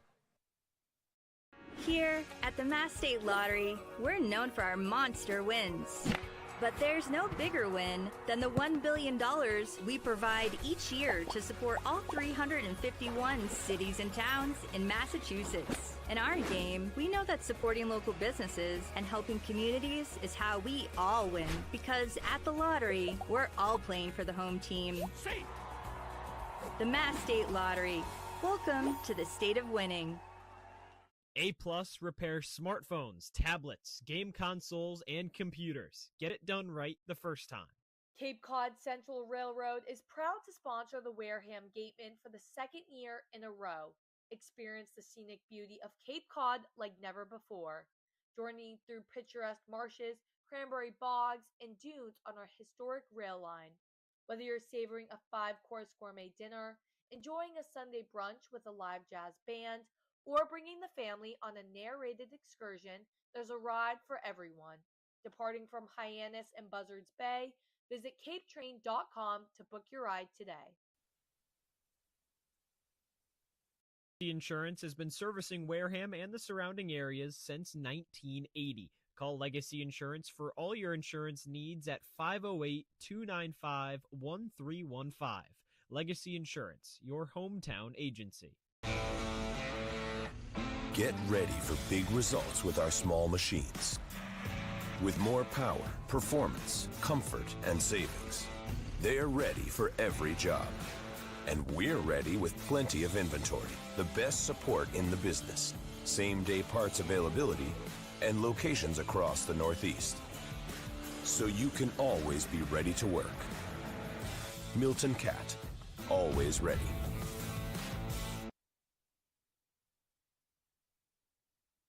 Sixth inning, and we're still scoreless. First pitch in for a strike. Tate McGuire out for his sixth inning of action. 0-0 from Spillane Field alongside Cory Miller. I'm Josh Richardson. McGuire's been sharp so far tonight. He faces the bottom of the Cotuit order. That one fouled away. 0-2 on Luca Matthews. He's 0-for-1 with a flyout tonight. I mean, what a job by Tate McGuire. The Gatemen have needed him to respond because they have just gotten one hit themselves and now back out for a sixth inning. You'd love to give him some run support, but he's used to it at this point, and he's responded. Pitch misses high, 1-2. This is one of the perks of getting that ability to just keep moving quickly through and everything. It's the bottom of the Cotuit lineup here in the sixth inning, just the second time through. Chopper over to short. Ramirez on a charge. Quick flip over is not in time. The speedy Matthews beats out the throw and an infield single to lead off the sixth. Second hit allowed for Tate McGuire. And now while McGuire's on the mound, Corey, we're lucky enough to be joined by another Gateman, both pitcher and hitter, Kaden McDonald, the cleanup man. Kaden, how you doing today? What's up, guys? How we doing? I mean, we can't complain. Obviously, you guys have been red hot lately, the 3 straight wins out of the All-Star break, and it feels like you're at the center of this success, man. Yeah, it's been really fun these past few weeks. It's been a really good month for us. We're just trying to keep it going. I mean, let me just throw a couple numbers at you. on both sides of the baseballs. In July, you're slashing .356, 4 homers, 13 RBIs, an OPS over 1,000. On the mound, you have an ERA of 2 across 4 starts this month. You've allowed just 1 hit your last 10 innings. I mean, I guess the only thing I'm wondering, are you human? You know, it's just been going pretty well the past few times I took the mound, and obviously throughout this month. And you know, I'm just trying to keep it going, just trying to help the team. How much do you pay attention to those numbers, or are you just kind of going out there and you're just playing for fun? I'm okay with stuff, but with the hitting, I don't really like to look at it. We're losing you a little bit there. Can you take like a step or 2 forward, like towards the net a little bit? That's a little bit better. Yeah, is that better? Yeah, that's a little bit better. I don't really like to look at I'm okay with looking at the pitching stats for the most part, but I don't really like looking at the hitting stats. Oh, yeah. Ramirez toss over in time. 1 away. Yeah, I remember a story written about you earlier this season, and somebody that didn't get a whole lot of appearances at the plate at Florida this past year, just really kind of go out and just swing and just really not only hope for the best, but just try and produce at the highest level you can, not really worry about what the numbers say. But now that success is building up over the course of this season, I was just curious if that was still the case, or do you kind of pay attention to it a little bit more? Yeah, I am thinking about it a little bit more. I'm just hoping that things work out when I get back there. So. Yeah. Kaden, obviously it's pretty special to be playing up here on the Cape, and you've obviously taken advantage of your time up here on the field. But I want to know, is there any particular moment, a favorite memory maybe amongst this group, or on or off the field so far in your time in Wareham, getting to see all the teams across the Cape? Any memory that stood out so far this summer? Just those bus rides, man. We've been a pretty good team on the road. Well, I mean, we have been just winning a lot of games overall, but we've been pretty good on the road this year. So those bus rides to and from away games have been pretty fun. When you're just playing good baseball, the vibes are high, and everybody's just having fun. Any fun bus ride games that you guys play collectively to try and stay busy during some of those long rides to Chatham or Orleans? Oh yeah, Mafia for sure. Every time we win an away game, it's Mafia with pretty much the whole bus, and it usually lasts us the whole ride depending on where we go. So if it's a good game, it'll last maybe the whole hour from Chatham or wherever we're coming from. So those are really fun. Well, it seems to have been working for how well you've been playing, now both on the mound and at the plate. Now, yesterday when you got to pitch, that was one of the first time this season that you've started and also started on the mound and also started at the plate. Talk me through that. What's that like, your routine when you have to go through that? I mean, that's a grind, man, to try and do that both ways. Not a whole lot of players can do that, and that's why not a whole lot do. Well, that first time that I did it against Harwich, it was really taxing because that was my first start of the year, and frankly my first start since high school. Dealing with Tommy John freshman year, and then this year I really was only out of the bullpen. So, I really felt like my body wasn't fully built up for a start in itself, and then to throw hitting on top of it, that was a little much. And then I remember I got a hit my first at bat, and then I ended up scoring. So I had to go straight from scoring a run to come back out on the mound. So that was really taxing, but with a few longer outings under my belt, it was a lot easier. You've contributed so much to the team, and it's helped them over the course of this winning stretch. Fly ball into left field. Yeah! Diving and making the catch is Chris McHugh. Hi, baby Q. 2 away. Well, I was going to ask you about the vibes on this Gateman team right now. You guys are red hot, top of the West Division. Defense from that guy. I mean, yeah, Chris McHugh's a part of that. He's gone from first to left field, and you got to like what you see right there, huh? Oh, man. All right, I might have to cut you guys short here. This is it for old Tate. Pitched a heck of a game. Got to go congratulate your teammate. Yep, for sure. Well, Kaden, thank you for joining us. We appreciate it. And yeah, now, no problem, guys. Now, we get a pitching change. Tate McGuire going to hand the ball back to Eric Luxus. We'll take a break here on Cape League TV. We're still scoreless in the 6th.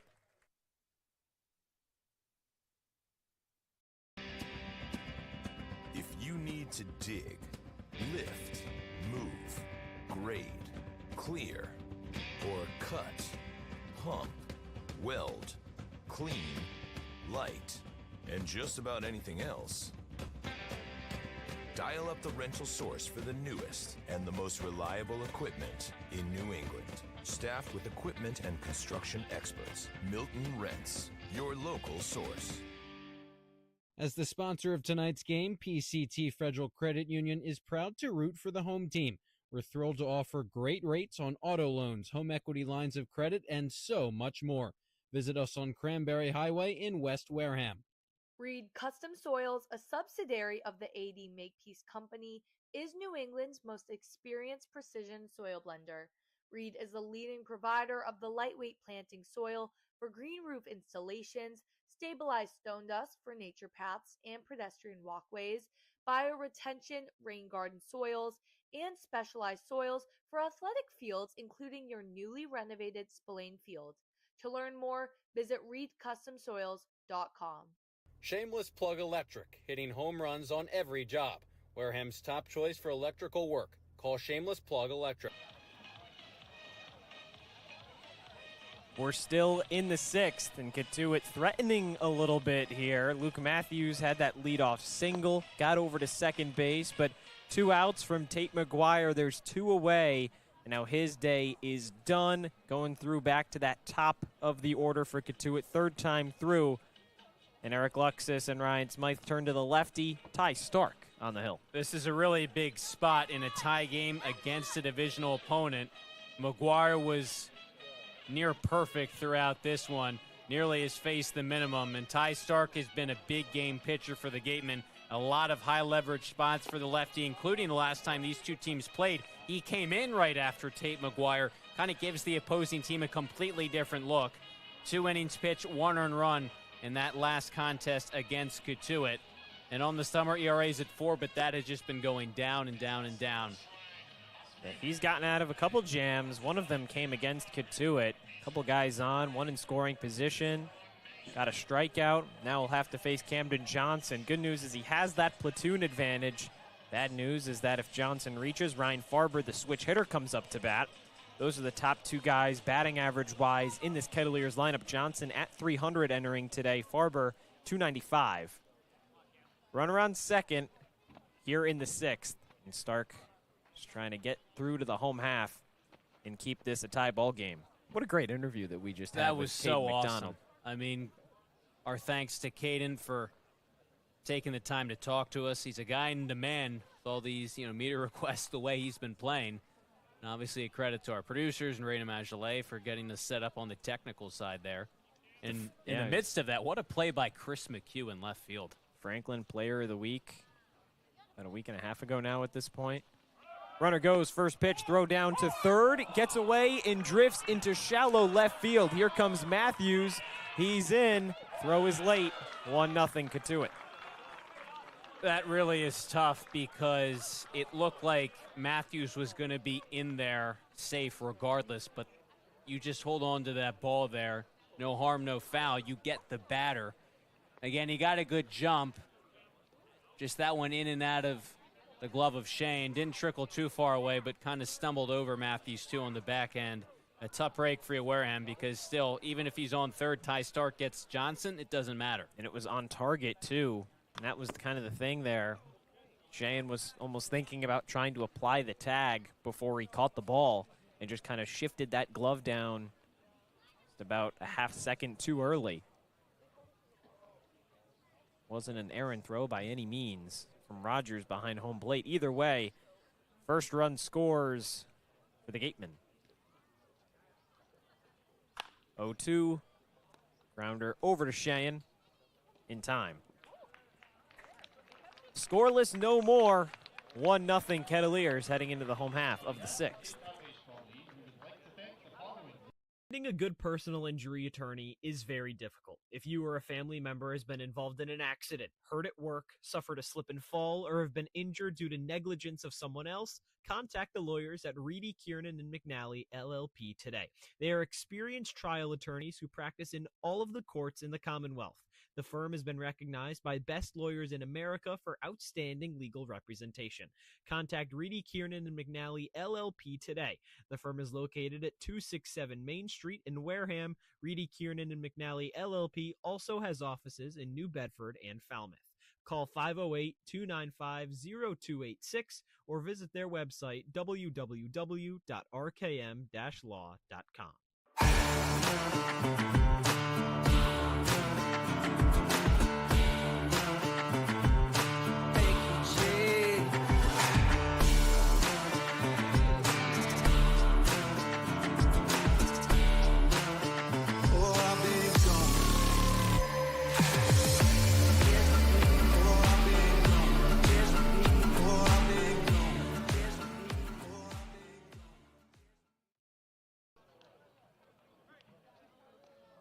Well, we got Kaden McDonald on the broadcast a little bit, got to ask him a few questions. It got cut short. Tate McGuire out after 5 2/3 innings. Gateman trail 1-0 heading into the home half of the 6th. But for more on McDonald's season, Cory, what do you got? You know, Kaden McDonald is kind of a unicorn, to use that word, because there's not many guys like him who can play two ways against this level of competition at this level.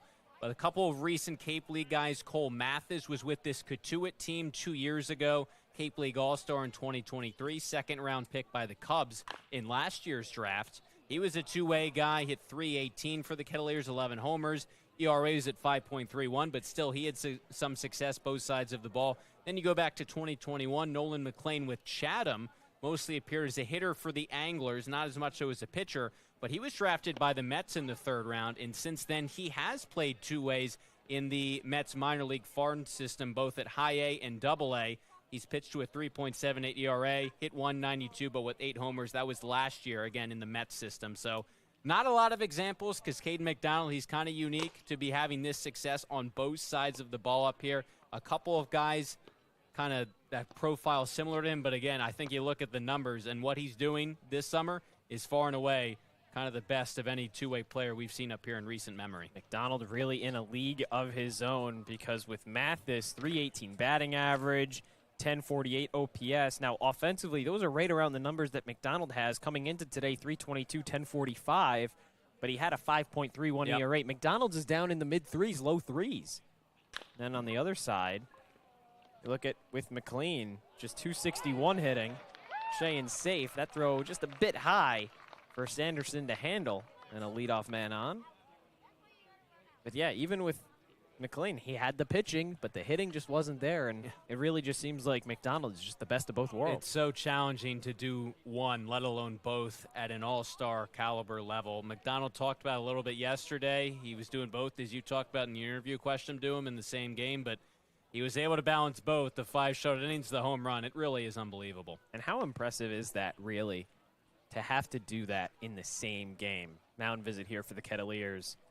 It goes down as an error on the shortstop Matthews. So he scores on an error and now gives up one here in the home half of the 6th. Gateman trying to tie it up or take the lead. Looks like Manca's going to stay in. Just a quick mound visit for the Kettleers to talk things over. But again, I mean, it's just so impressive and it's so difficult. And the fact that he's done it at this level proves that he can do it at Florida too, if and when the Gators ask him to. Absolutely, and they seem open to it is what we've heard, really receptive. I don't know why you wouldn't be, because you're just getting a guy who's just going to be such a plus player on both sides. It's good enough that you could get a really good pitcher, really good hitter. You get 2 for the price of 1. Check over, not in time. And that's kind of been the thing. You know, he talked about it in the interview. He had Tommy John surgery, so that freshman season really couldn't do a whole lot, and then really just used out of the bullpen as a pitcher for the Gators this past year. 24 innings. Breaking ball misses away on Drew Rogers. The fact that he's bounced back post the Tommy John surgery. And he wasn't getting any batting attempts and getting any reps at the plate either. All of that came from high school. Eric Luxus, his coach at Sickles, trusted him enough to let him play two ways here. Hard chopper over to third. Chance for Johnson, goes to second for one, on to first for two. That's a really tough break if you're the Gateman and Rogers. A situation where a run came in to score in the top half of the inning. On an unearned run, the air by Shane, missed catch at third on the stolen base. He gets on via an air, so a chance to kind of trade unearned runs.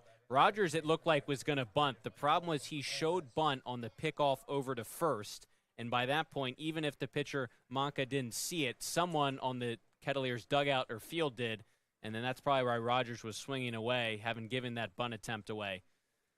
His bat now, Rogers, that is just 1 for 19 in a Wareham uniform, waiting for that to heat up.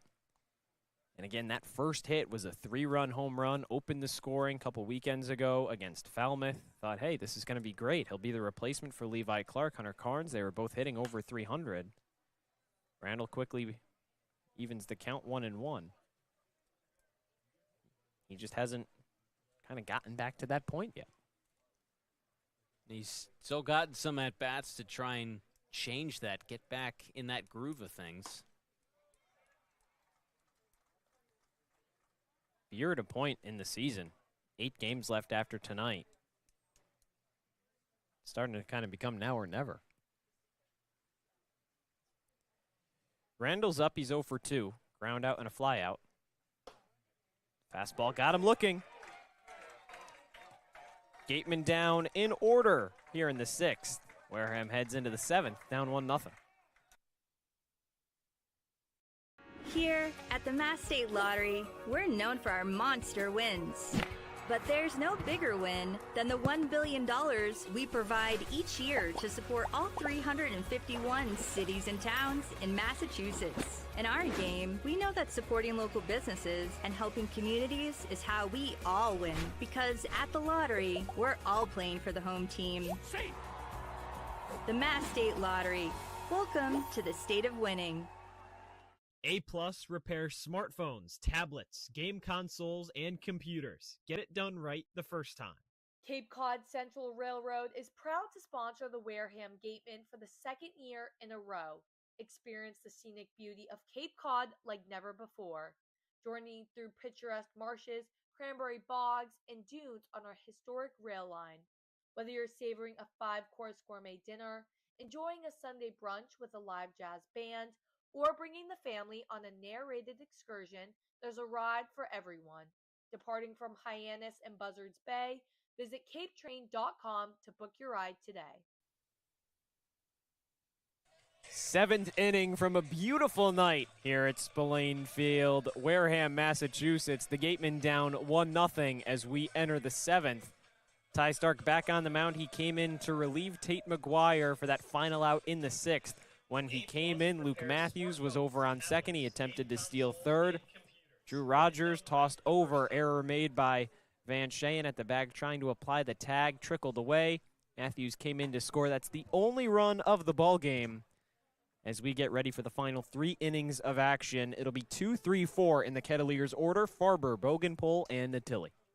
Just a low-scoring game. And listen, I'm going to say this. We don't really have a lot of trends to look at because this is just the second kind of game of this occurrence. It's just interesting, given how the Gateman offense, and listen, they've run into a hot pitcher tonight. They've been thriving over the course of this whole stretch, especially the last 3 games, 8 runs last night. But now here tonight, their second game with a weather delay, pushed back an hour. The last time it was delayed was back on the 4th of July. They scored just 2 runs against Bourne. They lost that one 5-2. Bunt opportunity back to Stark. Long throw over in time. And listen, again, it's 2 games, so you can't really point to it as a trend on the whole because there's not enough of a sample size to do that. It is just interesting, and tonight was a situation where the Gatemen made that call really early in the afternoon, so they knew it was going to be an hour late. But you wonder, again, maybe it's just a coincidence. You run into a hot arm on the opposing mound. That could play into it, but it's just interesting. Wonder if there's any kind of effect with the layover mentality of having to wait an extra hour because you're not used to doing that at home. 0-1 on Bogenpole. He's 0 for 2 flyouts. I've got a trend for you, Cory. Cotuit over the last 15 days, 2.77 ERA. top of Cape Cod. In that same span, Gateman 3.18. That's second, right behind him. 0-2. And you knew tonight those trends would have to follow suit so far. It's just going to be the best of the best, and it's a shame that, listen, the one lapse defensively is a difference in this game, but that's typically how it will go. If there is a lapse defensively in a tie game, pitcher's duel, that's going to make the difference. Swing and a miss. Nice pitch with the slider. 2 away in the 7th for Stark. After that bunt right back to Stark on the mound by Farber, just went right back to work, attacking Bogenpol. Nasty breaking ball starting in the zone and then just dancing off the plate. 2 quick outs. Just a really nice pitch from Stark. That one just kind of slicing across the whole plate before it dances away. Now this will be the at-bat to kind of have circled if you're Stark. Jack Natilli, he's 1 for 2. One of only 2 hits for the Kettleers tonight. 0-1. Yeah, really try and keep this at a 1-run game, because I would be surprised if Peyton Manca comes back out there for another inning. So if you're the Gatemen, you haven't scored any runs, but chances are you'll get the guy who shut you down out of the game. Strike 2. Yeah, Manca at 76 pitches, and to keep this just a 1-0 game really feels similar to that contest when these two teams last played at Cotuit. Kettleers were up 1-0. They scored a little bit earlier than they did tonight. The Gatemen came up big in the late stages of that one. 1-2, couldn't get the call. I think Wareham would tell you that they'd like to score earlier in games than they did that last time, and they typically have lately. But listen, whatever gets the job done, you've kept the damage limited, just the 1 run, so you're set up nicely still. That misses way outside. And this is the thing with Natilli. We talked about he's got a handful of home runs this summer. He was named Franklin Cape League Player of the Week a couple weeks ago as well. He's got 3 grand slams so far this summer. Obviously nobody on base, but he has that power and the ability to come up in clutch spots.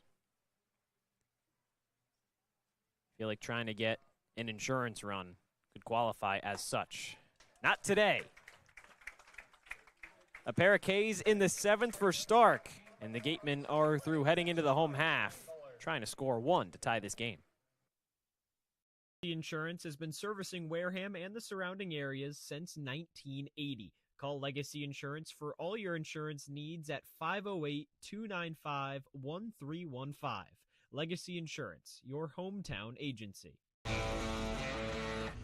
Get ready for big results with our small machines. With more power, performance, comfort, and savings. They're ready for every job. And we're ready with plenty of inventory, the best support in the business, same-day parts availability, and locations across the Northeast. So you can always be ready to work. Milton Cat, always ready. When it comes to protecting your home, car, or business, trust the team that's been covering our community for generations. For personalized coverage and service that you can count on, the choice is easy. It's Morse, of course. Visit morseins.com today. 9 outs left for the Gatemen, 2-3-4 in the Wareham order. Turner, McHugh, and McDonald. A couple of righties coming in for Wareham here in the 7th. Still just trying to get that 1 run across, Cory. They'll have to do it against a new arm on the mound for the Kettleers. Kyle Remington out of Minnesota. Another, we talked about Colby Turner, Michigan, some of those schools in colder weather. Remington obviously used to that, and boy, has he been sharp. 4 games out of the bullpen, 10 in the 3rd innings. He's allowed just 1 earned run. It comes out to a .87 ERA. He does have a save this summer as well, so he's used to these pressure-packed spots. Listen, you go from tough to maybe tougher on paper if you're the Gateman, but I think the good news is you don't get that platoon matchup lefty to these 3 straight righties to start off the bottom of the 7th, but I think the way Manca has pitched, allowed just 1 hit, you're happy he is out of the game. Yeah, Manca's line ends 6 innings, 1 hit. No runs, no walks, 2 strikeouts. But that's the thing now, kind of turning it over to Remington. Cotuit senses that this is a big game and a chance to equal this season series at 2 apiece. Could set up A rubber match coming up a week from today at Cotuit. Kettleers won the first matchup. That was the second day of the season. It was 2-1. Wareham won the previous two, one in 16-9, the other 4-2. Trying to grab this one tonight. 1-0 on Colby Turner. He's 0 for 2, 2 flyouts. It's going to start with base runners. That might seem obvious, but the more uncomfortable you can make the pitcher to get a tying run on, the more success you'll have at the plate. Wave and a miss on the breaking pitch. Turner evens the count 1-1. Turner's on a 4-game hit streak. He's 6 of 15 in that span. But his bat has been red hot against Cotuit this summer. 1-1 misses away. Against the Kettleers, 6 for 9, 2 home runs, 8 RBIs. Obviously, in that 16-9 win, it stands out, but he's facing Cotuit at the right time when he's gotten hot this summer. 3-1. And he's been up to the task right now in this at-bat, because I think a walk, obviously, he's capable of a solo shot to tie the game with one swing, but you'll take a walk. You've had just 2 base runners through 6 innings tonight, so a leadoff walk, I think, with the 2 guys behind him due up, would go a long way. That'll be McHugh and McDonald. Swing and a miss. We'll see a payoff. And that's been something that Chris McHugh has talked about, was he has a lot of protection in the lineup because Kaden McDonald is hitting right behind him. McDonald at 322 entering play. Nobody wants to pitch to him, but McHugh's been swinging a hot bat as well. Just under 260. Turner stays alive. And that's the thing, when McHugh's bat gets hot, then you have to start pitching to Colby Turner as well. Really 1 through 4, 1 through 5. Now with Ramirez sliding up into the 6 hole, 1 through 6 in this Gateman lineup. Can't pitch around.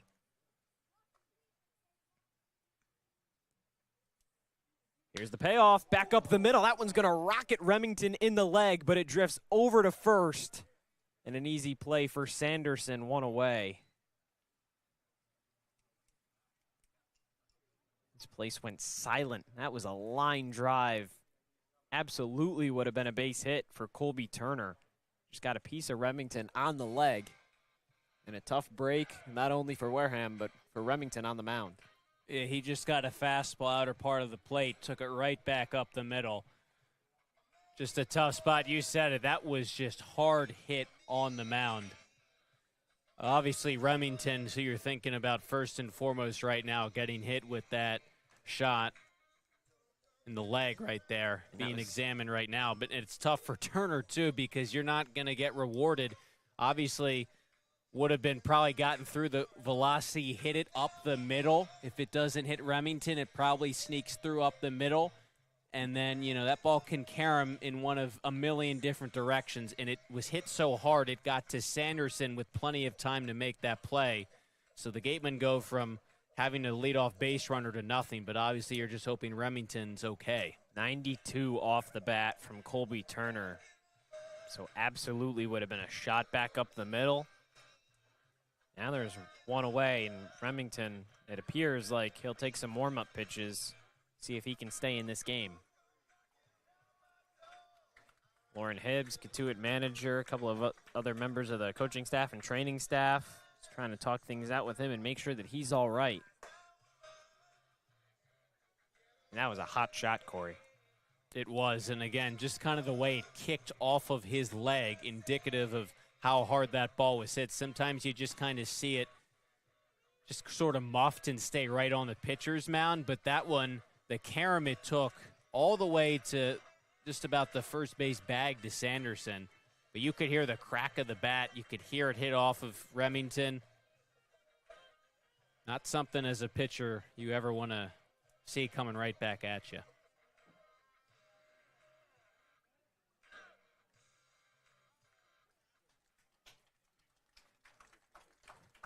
Remington looks like he'll stay in. So now, of course, 1 away here in the 7th. The good news for the Gatemen, saw Colby Turner score up a ball. Would have been in for a base hit, but right back off of his leg. So it'll be up to Chris McHugh. 1 away here in the 7th.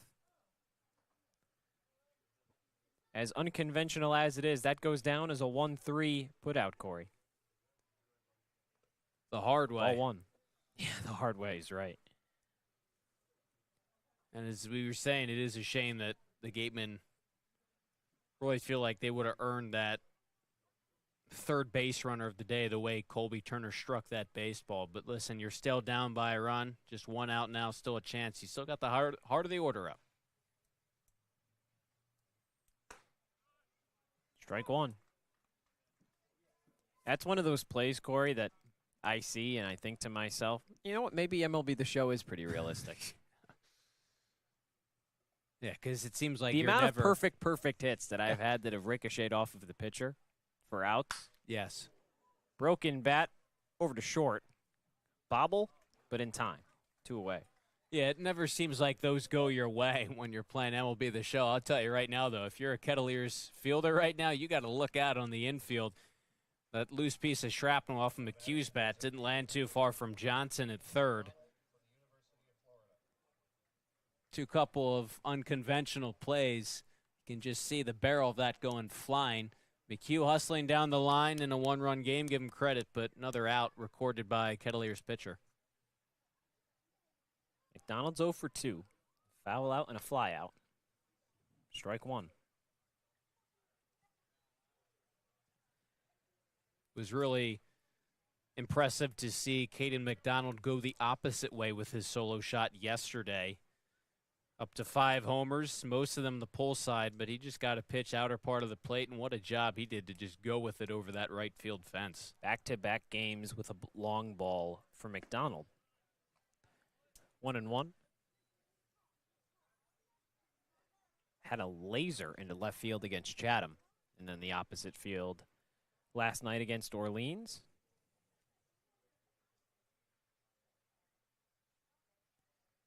Swing and a miss. 1-2. You're just trying to stay out of his sweet spot. He's really been good at getting on underneath, squaring up those pitches kind of right around his knees, maybe a little above. So anything in that sweet spot right there. Fouled away. I mean, he can just turn through the baseball so quickly. There's so much power there. His bat speed is incredible. He's been able to do that, as we've talked about, really not appearing as a hitter this spring at Florida. So it's just so impressive. And he doesn't whiff a whole lot. He'll strike out, but he won't miss it by much.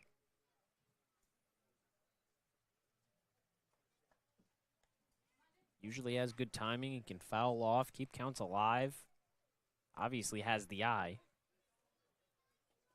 His on-base percentage, 130 points higher than his batting average entering today, 322 to 452. 2-2 pitch, swing and a miss. Gateman retired in order in the 7th. Wareham down to the final 6 as we enter the 8th.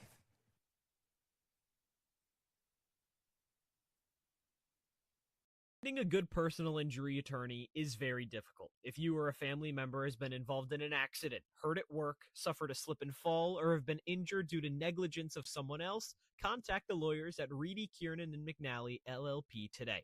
They are experienced trial attorneys who practice in all of the courts in the Commonwealth. The firm has been recognized by Best Lawyers in America for outstanding legal representation. Contact Reedy, Kiernan, and McNally, LLP today. The firm is located at 267 Main Street in Wareham. Reedy, Kiernan, and McNally, LLP also has offices in New Bedford and Falmouth. Call 508-295-0286 or visit their website, www.rkm-law.com.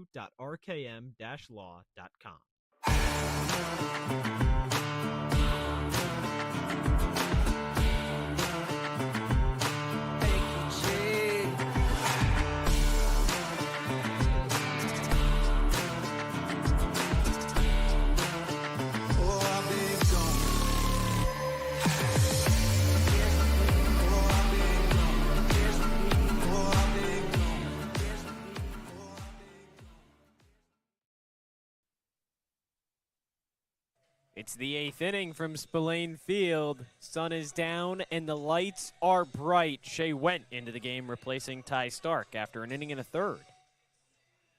When you have more walks than strikeouts on your slash line or statistics line, I think that's pretty indicative what the problem has been. And for Went, it's just that control. 11 walks, 10 strikeouts, a 6.08 ERA.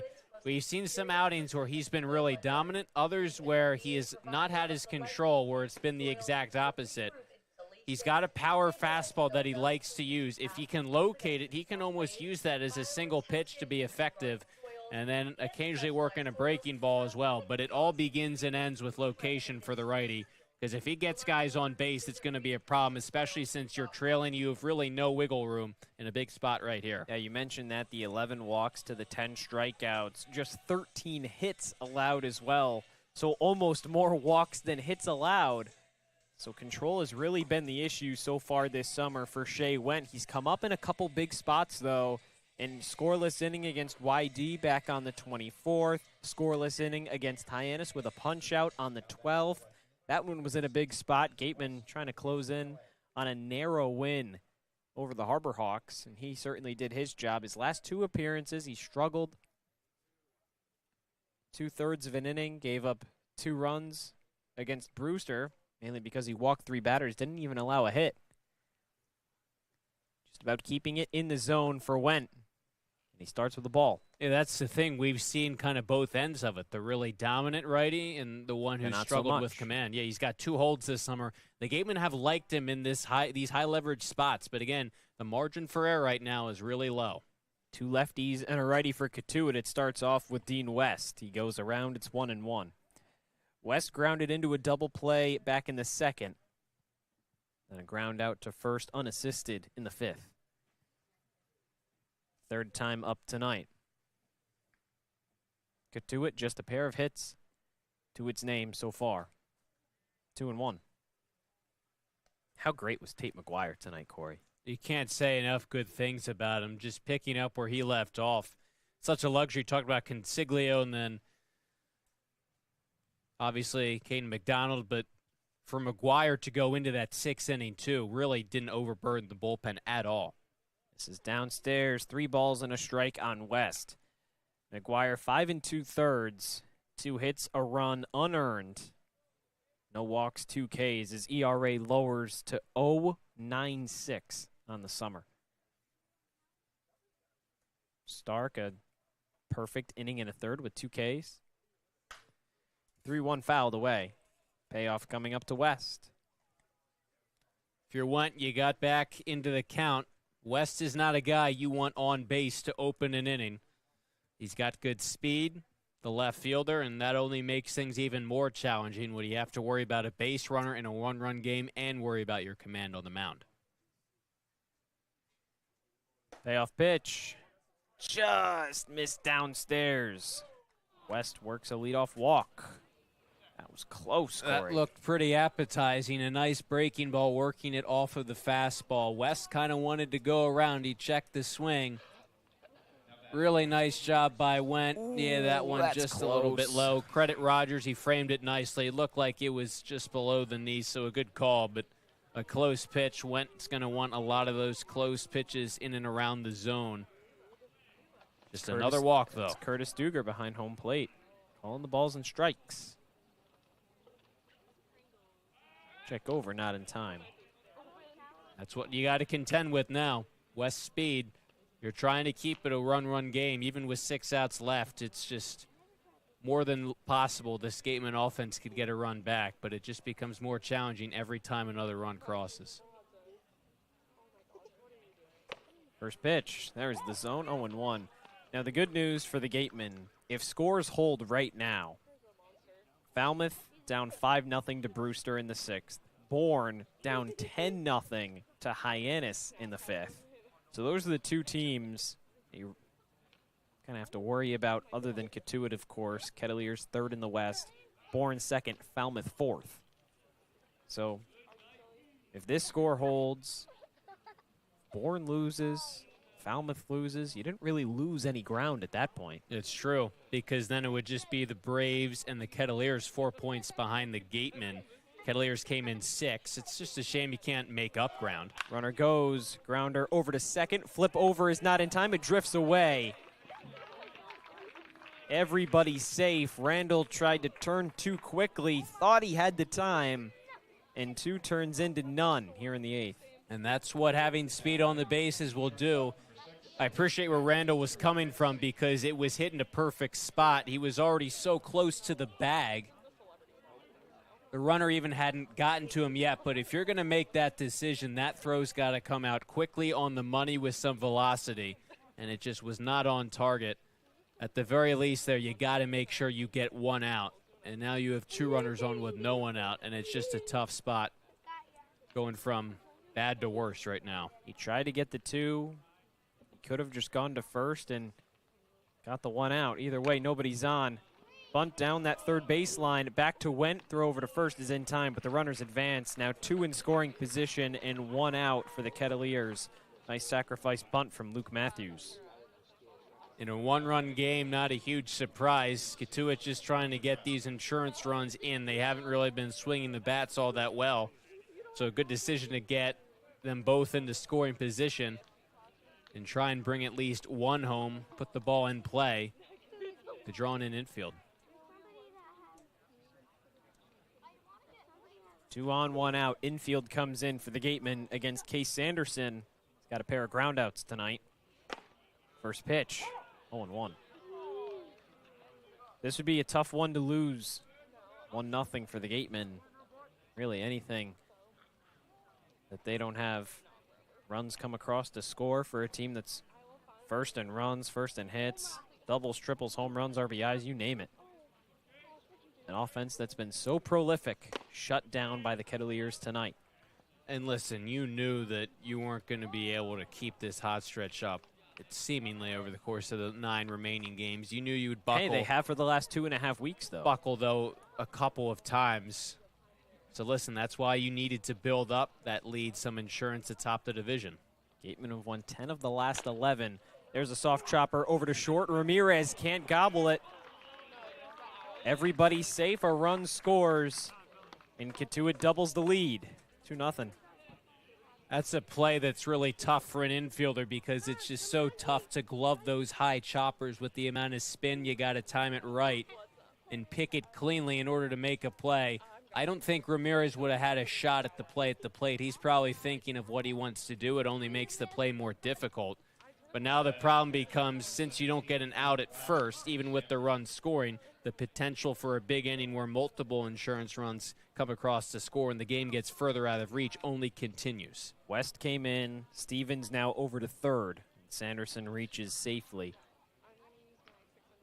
Now the corner's on for Luke Lavin. 0 for 2, 2 flyouts. And it's a shame because he had a leadoff walk, but other than that, you have 2 ground balls and 2 other guys have reached. So Cotuit hasn't hit the ball out of the infield or particularly hard, and yet they've already scored a run this inning looking for more. Regular depth for the middle infield with a chance to turn 2, get out of the inning with just the 1 run allowed. That one lined down that left field line, foul.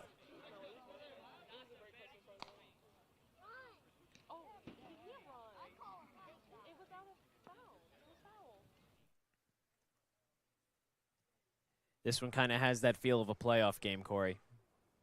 Just a little bit. 2-0, late stages, it's the 8th. Cotuit threatening. Wareham trying to hold the damage. Strike 2. And you have the confidence in your lineup the way they've come back like they did last time against Cotuit, down by a run, even down by 2 now, that they can score in bunches because they've been so prolific at that this summer. But again, it becomes harder and harder each time a run comes in to score to pad the lead. Pitch misses away. 1-2 for Luke Lavin. Came in hitting .222. OPS just under 600. That's only gone down. It's at .211. Top of the order comes up next. Camden Johnson leads off. He's 0 for 3. 1-2 fouled back. And I think it would be somewhat tough to stomach losing a game in which you only surrender 2 hits. And that's obviously a result of only having 1 yourself right now, but the 2 errors don't help. Nope. To squander a pitching performance as good as this one tonight would be pretty frustrating if you're the Gateman.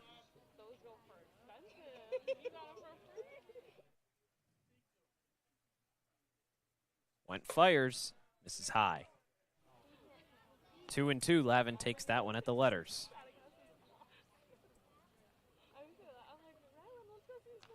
It's the one hit for Wareham, 2 for the Kettleers, but 2 errors for the Gatemen as well. Went in a 2-2. Fires foul. Good battle right now. If you're Went, you're still just a pitch away from getting that big second out, and that would go a long way to halting the damage, limiting it to just that one run. Lavin's not going to go down quietly, but kind of working bottom part of the zone away. See what Went offers with another 2-strike pitch. Gatemen have played pretty much perfect baseball over the last 2 games. That one fought off again. Just the 2 errors and a lot of tough defensive plays that Gatemen have ended up making. Kind of felt like it was going to happen eventually. Nobody's perfect. Just hoping it doesn't bite them enough to the point that the Gatemen can come back in the 8th and the 9th. 2-0, 2-2, fouled away again. And we'll get a 9th pitch of the at-bat. He's laid on everything right now. Timed it up a little better right there. You saw Rogers setting up inside corner, trying to get a pitch by Lavin. He's continued to fight, and you said it, especially that first there, Shane just not catching it, trying to apply the tag. Tough break, you got some of it, but that how that first run came in, but some tough plays tonight too, no doubt. Got him on the inside corner.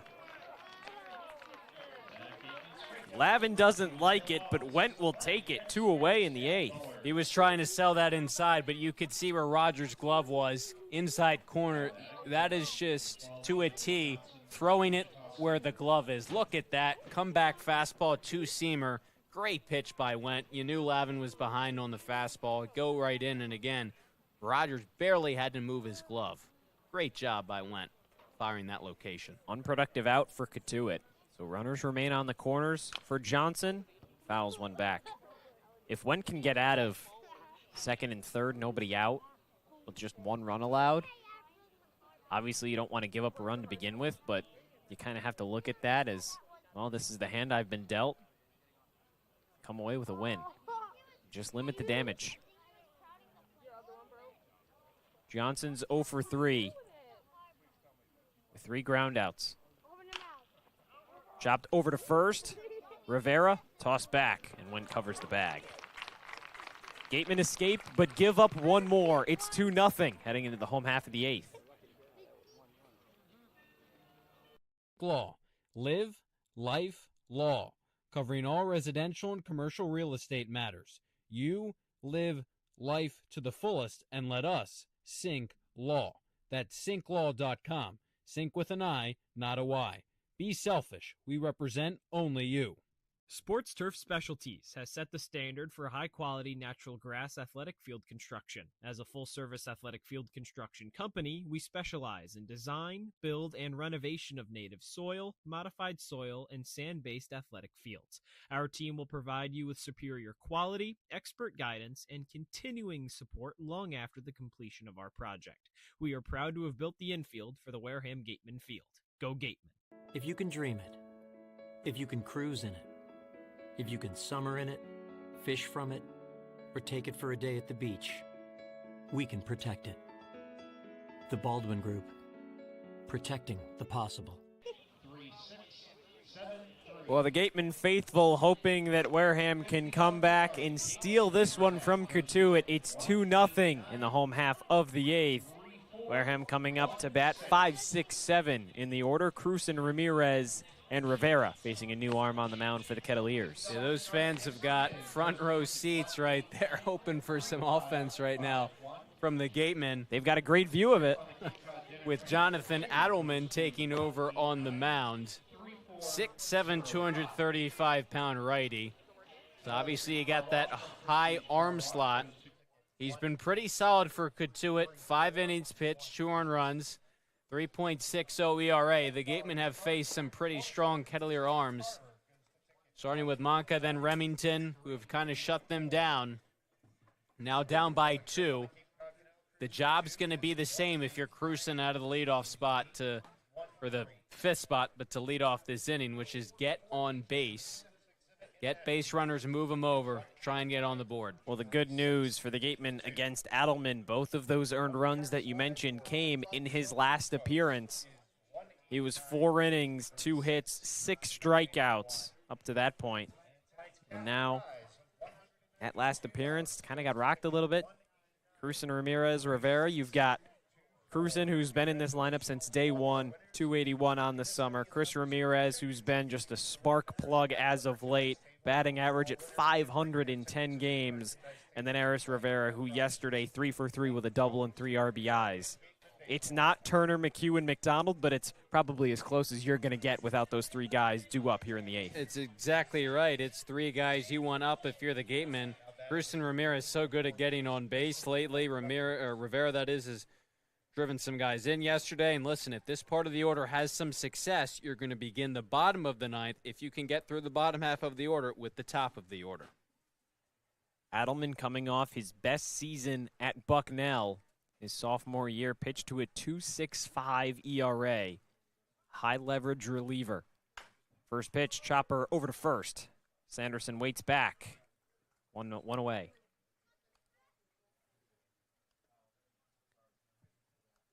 High leverage reliever, 5 saves to his name this past spring as well.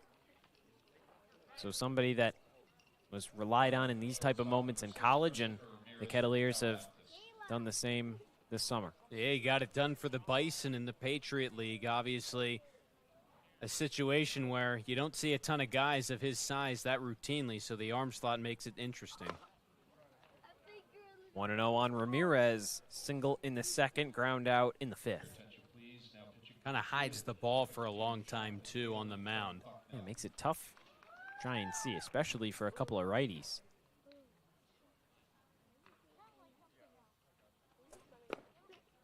2-0. And if you can just get a guy on, get that tying run to the plate. Van Shane's been struggling as of late, but he has a home run this summer. Drew Rogers has a home run. Get one of those guys up with somebody on. 2-1. Yeah, Ramirez just sort of a guy you want up in these spots. No matter what the count is, he's so good at getting the bat to the ball, doesn't expand the zone. Contact hitter, so much speed to get on base if he can reach. This is away, Ramirez ahead in the count. And he'll take his walks, too, if the pitcher's not going to attack him. Why not? And I've talked about it before. We saw it with Dean West when he drew the walk off of Went in the top half of the inning. When you get a guy with speed on base, it can change the whole complexion of an inning offensively. 5-pitch walk for Ramirez. And not only do you have a guy on with less than 2 outs, it's a speedy one at that. Chance to get into scoring position here for the Gatemen. It's just someone who Adelman now at 6'7" has to keep in the back of his mind with that speed on at first. I think that's in part why you're seeing a mound visit right now. And a guy now in Adelman who, how does he make the adjustment on the mound? Does he go to a slide step? Does he keep the same delivery?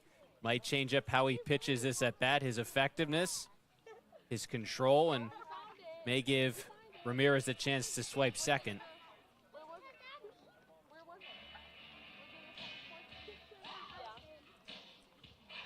We'll see how aggressive Mike Mobbs and this Gateman team want to be on the base pass. They've been pretty aggressive in a large portion of this season. Yeah, Ramirez Cory has been pretty perfect when he's trying to swipe some bags this summer. You never obviously want to run into an out, but if you're going to go down, want to do so aggressively.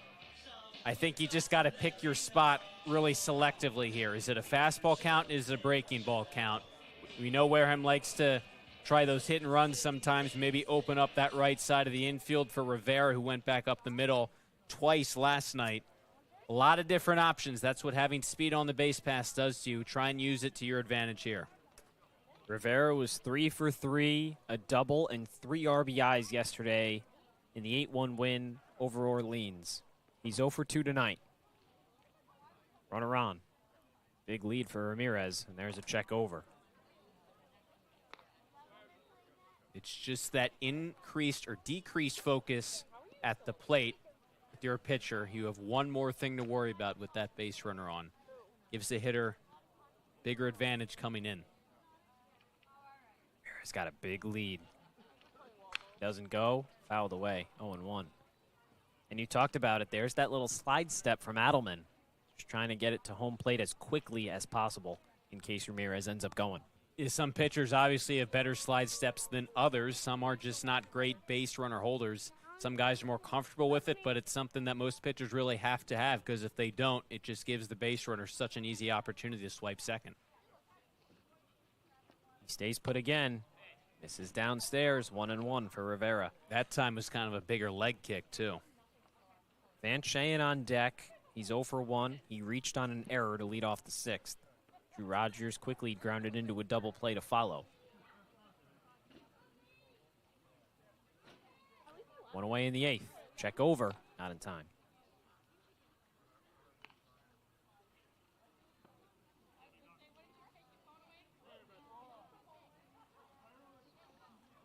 Gateman 17-14. Kettleers 13-16-2. Third place in the West. Wareham first. 1-1 into the shallow outfield. Farber, 2 away. Rivera just kind of reached out and poked that, looked like outer part of the plate, and just didn't get a lot of the barrel on that ball. Just a breaking ball, maneuvering kind of knee-high just below. Again, just not hard hit. We'll see now with 2 outs how aggressive Ramirez is on at first. Tougher spot to score a run with 2 away. Opportunity for Shayen, though. Another check over, not in time. Shayen hit 12 home runs this past spring at USC Upstate. Hit 328 as well, just it hasn't translated so far this summer. Strike 1. Committed to Miami for the fall. Hoping he can bring his talents from USC to U of M. Runner goes, swing and a miss. Throw down to second is not in time. Stolen base for Ramirez. He's into scoring position.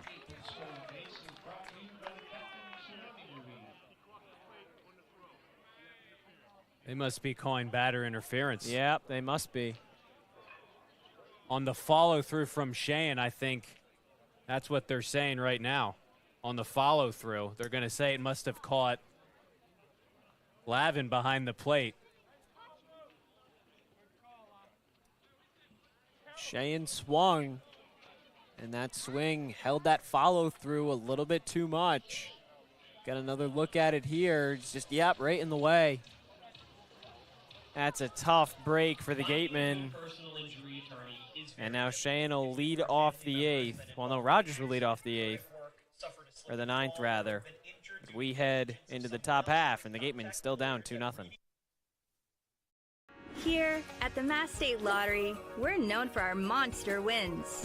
But there's no bigger win than the $1 billion we provide each year to support all 351 cities and towns in Massachusetts. In our game, we know that supporting local businesses and helping communities is how we all win. Because at the lottery, we're all playing for the home team. The Mass State Lottery. Welcome to the state of winning. A+ repairs smartphones, tablets, game consoles, and computers. Get it done right the first time. Cape Cod Central Railroad is proud to sponsor the Wareham Gatemen for the 2nd year in a row. Experience the scenic beauty of Cape Cod like never before. Journey through picturesque marshes, cranberry bogs, and dunes on our historic rail line. Whether you're savoring a 5-course gourmet dinner, enjoying a Sunday brunch with a live jazz band, or bringing the family on a narrated excursion, there's a ride for everyone. Departing from Hyannis and Buzzards Bay, visit capetrain.com to book your ride today. We're back for the 9th, but before we get to the action, we have to remind you that this broadcast is a copyrighted production of the Cape Cod Baseball League. Any unauthorized duplication, retransmission, or other use is strictly prohibited. Wareham down 2-0 as we enter the final inning of action. Tommy Skelding on the mound, and we'll take a look at what else has been going around along Cape Cod. Brewster up on Falmouth 5-0. That's good for the Gatemen. Hyannis up 12-0 on Bourne. That's good for Wareham as well. And then we look at some of the scores from the East. Harwich up 2-1. Chatham down 7-4 rather. So Brewster up, YD up, Harwich up. Looks like nothing's going to change a whole lot over in the East, and the Gatemen have a big enough lead that if all the scores hold, nothing will change in the West either. That's the thing we talked about it. Listen, you never want to drop a game, but again, the good news is you're still kind of gaining ground. You're certainly not losing ground, but with a very finite amount of games, just 8 after this one left to play, the fact that no one is picking up ground almost in some ways is the equivalent of a win. It works in your favor. Still would be a missed opportunity to pick up some more ground. Could have increased that lead to 6 points at the top of the division. Strike one on Ryan Farber. He's 0 for 3 with a couple of ground outs. Tommy Skelding in for Wareham, righty out of Kentucky. 0-1, high in the air, drifts foul out of play. Big spot for Skelding here. He's been somebody the Gatemen have used in some lower leverage spots this summer. And one of those appearances started as low leverage. Gatemen were down, at that point, 9-1 in the 8th inning against Bourne. And then Gatemen scored 7 runs in that 8th inning, pulled it to 9-8. Skelding went back out there for the 9th, knowing that he had to hold that to just a 1-run game, give his offense a chance to tie or win it in the bottom of the 9th. He did his job. Turned a double play as well. Getting a little bit more trust from Eric Luxus and Ryan Smythe, pitching and head coach of this Gateman squad. That's the thing. If you prove you can succeed in some of those lower leverage spots more times than not, you get bumped up to now a higher leverage spot. Here's the 2-2. Soft chopper over to second. Braden Randall high hop. 1 away. That's a good start, and certainly he's got some tough assignments facing the heart of this Cotuit order in the 9th, but good start, getting ahead, nice pitching, locating well. Even down to your final 3 outs. Could say this about a number of deficits, I feel like. Gateman nearly came back from a 9-run deficit last few innings, but listen, 2 runs, if you can get a few base runners bottom half of the inning, it certainly feels doable. Anything can happen, especially when you'll have Rogers in the top of your lineup. So Cheyenne called out on that batter's interference. Ramirez attempted to swipe second. He was safe, but Cheyenne's backswing got in the way. Strike 2 on Bogenpole. So Rogers and then Randall Turner, 9-1-2 up for the Gatemen in the last of the 9th. Try and come back, tie or win the game. For now, Skelding has Kaden Bogenpole 0-2. Make him 0 for 4 on the night with a couple of strikeouts. Tossed down in time. Definitely frustrating to end a half inning with a runner on base. Could have gotten into scoring position that way. You saw Ryan Smythe kind of get the explanation. That's not how you want to make that final out. And it's just sort of a judgment call. And I think Shane, it's just probably a situation where he's not even intentionally doing that. Just kind of in the back of his mind, he sees the guy going. Still seemed like, to me, his normal follow-through. And he's been such a power guy. I mean, it seems like every time he's up, he's swinging for a double, swinging for a home run, and he's got one already. Just trying to want to put one over that left field wall and tie the game. So what happens when you miss it, that recoil. Yeah, in the back of your mind. Again, it's not really a conscious thing. You're just trying to help up your base runner. A big swing, kind of as you mentioned. It's just tough because that was not his intent, but he still gets called for it. 0-2 on Natilli. Skelding working quickly here in the 9th. Efficient for the right-hander.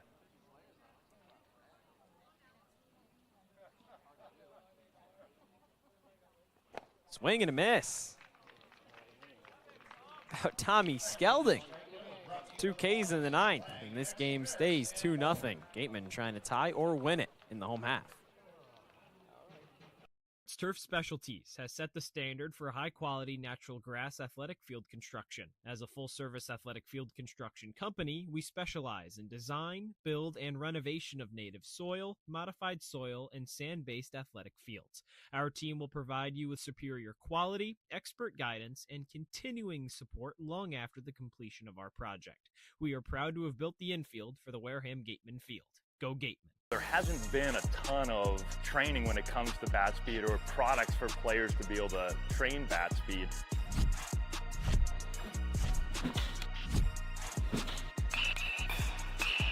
You can improve your bat speed and reach your goals working 10 to 15 minutes a day on this a couple of times a week. That's a no-brainer for every player.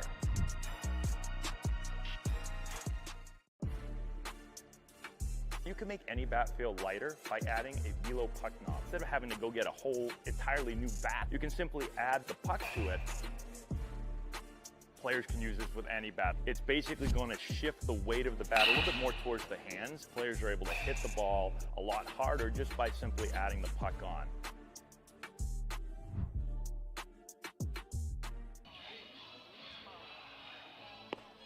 Gateman up to bat in the 9th. It's the last chance for Wareham. And Gateman president Glenn Hannington waiting anxiously, hoping that his team can score a couple runs and tie or take the lead here in the 9th. He hasn't moved. Maybe it's his good luck spot, hoping for a late Gateman comeback. We're going to see Hayden Yost pinch hit and start the inning. And he's been swinging a hotter bat as of late, so like the move to get him on base to begin with. You got the top of the order looming. Yost again, he's been swinging a hotter bat. He's got plenty of speed. You get the platoon advantage now. The Gatemen have been faithful, been waiting to cheer about something all night long. A chance to come back here. Yost has been swinging a hot bat as of late. His average has really been bumped up. A couple extra points from where it's been, over 200. Rockets one into right field in town. That's going into the corner. Long run for Stevens. Yost stretching over to second base. He slides in safely with a leadoff double. That'll give the fans something to cheer about. First pitch. What a job by Hayden Yost, just getting a pitch in the zone to hit, getting out in front of it and going down the line. Just stayed up nicely on a tee right in the zone. You can see Rocco DiPietro, the first base coach, saying to head to 2 right away. Listen, you still need another. The tying runs up at the plate, though. That's how you start an inning as a pinch hitter called off the bench. Now that brings up Braden Randall. Barring a double play, Randall, Turner, and Chris McHugh. 1, 2, 3 in the Gateman order. Tying run at the plate. First pitch, grounder over to first. It gobbles up Sanderson a little bit. Play is still made just in time. That was close, but Adelman covered the bag. 1 away. Yost over to third. That's why you always got to be prompt as a pitcher to cover the bag, because you never know what's going to happen at first base. Part of the value, though, in Yost being on at second, that ball could have been a double play if he was on at first. Could have been runners on the corners. At the very least, you advance them, but that's the value of Cotuit having that insurance run, because that runner on at third, in a sense, doesn't mean anything. But if you're the Gateman, having a base runner with 2, 3, 4 due up right now, that's a dream spot, even down by 2. Adelman beat Randall there by maybe, what, half a step? A step at the most. That was close. But a play made by the Kettleers and a mound visit with Lavin and Adelman to talk things over, because now you got Colby Turner up, who's been a Cotuit menace for the Kettleers this summer. 2 home runs, 8 RBIs in 2 games. And he got a piece of that last ground out off of the pitcher Remington on the mound. A tough break, but as this game's progressed, he's swinging a hotter bat. Kettleers playing for outs. The infield is back. 1-0 on Turner. Now here's the thing, Corey. Let's say the Gatemen tie this game. It goes into extras. Yost coming in to replace Rogers is going to really cause a chain reaction of events defensively. I would imagine Rivera moves to catcher. Chris McHugh moves out of left field to go to first base to replace Rivera. Then Chase Cruson moves over into left, 2-0. And then Hayden Yost comes in to replace Cruson in center. I'd be surprised if it was anything other than that. We were talking about it during the break. Where's he going to go? I have a feeling, but of course, you got to get there first. Hitters count for Colby Turner. 2-0 pitch, breaking ball, strike one. Really nice pitch, a fastball count. Turner expecting a heater. Instead, he gets that breaking ball in the outside corner. Tip your cap. Good pitch by Adelman, but it's still a hitter's count now if you're Turner.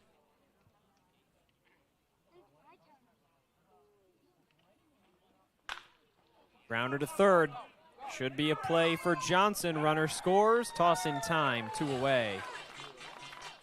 Yost scores. The Gatemen don't get shut out. And the tying run still at the plate.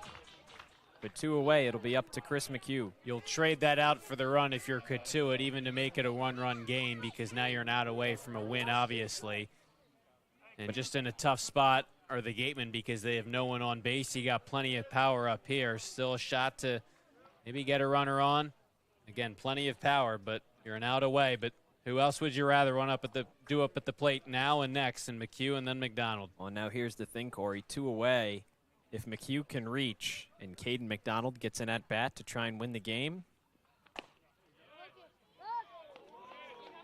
what a chance that could be. 3 and 4 in the Gateman lineup. McHugh up now. He's 0 for 3, but it always feels like he's due for a big hit. Been one of Wareham's clutch hitters. That's why he's in the middle of the order. 1 and 1. He's 0 for 3 tonight. Fly out, 2 ground outs. He came in. He had a 6-game hit streak going that was snapped against Orleans just yesterday. Trying to get back in the column. 1-1, wave and a miss. And now Wareham down to its final strike of the night. Adelman had been pumping in that breaking ball consistently. First 2 pitches, saw it, then went the fastball, speeding up the bat. See if McHugh can protect here with 2 strikes.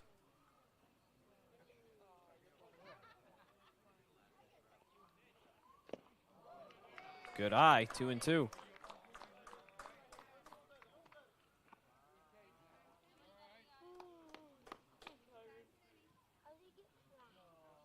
Cotuit scored 1 in the 6th, 1 in the 8th.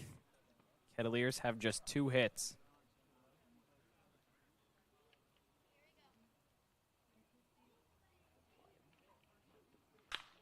Fly ball should do it. Shallow left center field, and Bogenpaul calls off the troops, and he makes the grab. 9th inning comeback comes up short. Wareham drops one. First game lost after the All-Star break, 2-1 to the Kettleers, and moved to 17 and 15 on the season. Tough loss if you're the Gatemen. Just a handful of hits. We really never got someone into scoring position until Hayden Yost had that pinch hit double in the 9th to get your first run. So a tough break to really just finish with 2 hits tonight. It's frustrating because the pitching was so dominant on the other end. They only gave up a couple of hits. So it's a tough break to lose this game against a division rival. Give the Gatemen some credit. They battled still in the 9th. They kept it close on the mound. Just a tough loss. I guess the other piece of good news is we talked about the other games going on around the Cape League. You don't lose any ground. You still stay 4 points above the next closest West Division team, which will now, it seems like, be Bourne and Cotuit, but still a missed opportunity to gain some more ground. Yeah, so the Kettleers moved to 14, 16, and 2. And now Bourne with the loss, 12-0 via the mercy rule to Hyannis. The Braves move to 14, 16, and 2. So Gatemen still have that 4-point advantage. But again, it could have been 6th. Brewster up 5-2 heading into the home half of the 8th against Falmouth. And the Commodores host the Gatemen tomorrow. So another big matchup in the West. Wareham trying to hopefully take that one for that Saturday contest of 3 straight West opponents. You go Cotuit home, at Falmouth tomorrow, and then back home against Hyannis on Sunday. A pretty jam-packed weekend to try and really cement your spot atop the West Division. So far, they're 0-1. Absolutely. Could go a long way in deciding the ultimate West Division champion. Falmouth and Hyannis, listen, they're not the two closest teams to you in the standings, but still, 2 more wins, then you get past the weekend. You only have, at that point, 6 more games left to play. I think if you win both of those, you're in really good shape, already up by 4 points.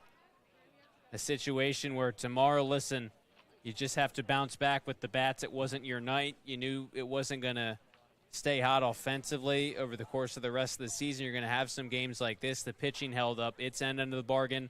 Just a tough loss, but still an opportunity. You don't lose any ground. You still have a cushion at the top of the order to bounce back the rest of the weekend and create some separation against West Division opponents. 6 o'clock first pitch tomorrow from Gov Fuller Field. Corey and I will have you then on Cape League TV and on YouTube. But for tonight, that's all we've got. For Corey Miller, our sideline reporter, Rayna Maggelet, our wonderful producers, Chuck Luarasi and Abby Smith, I'm Josh Richardson, signing off after a 2-1 Gateman loss to the Kettleers.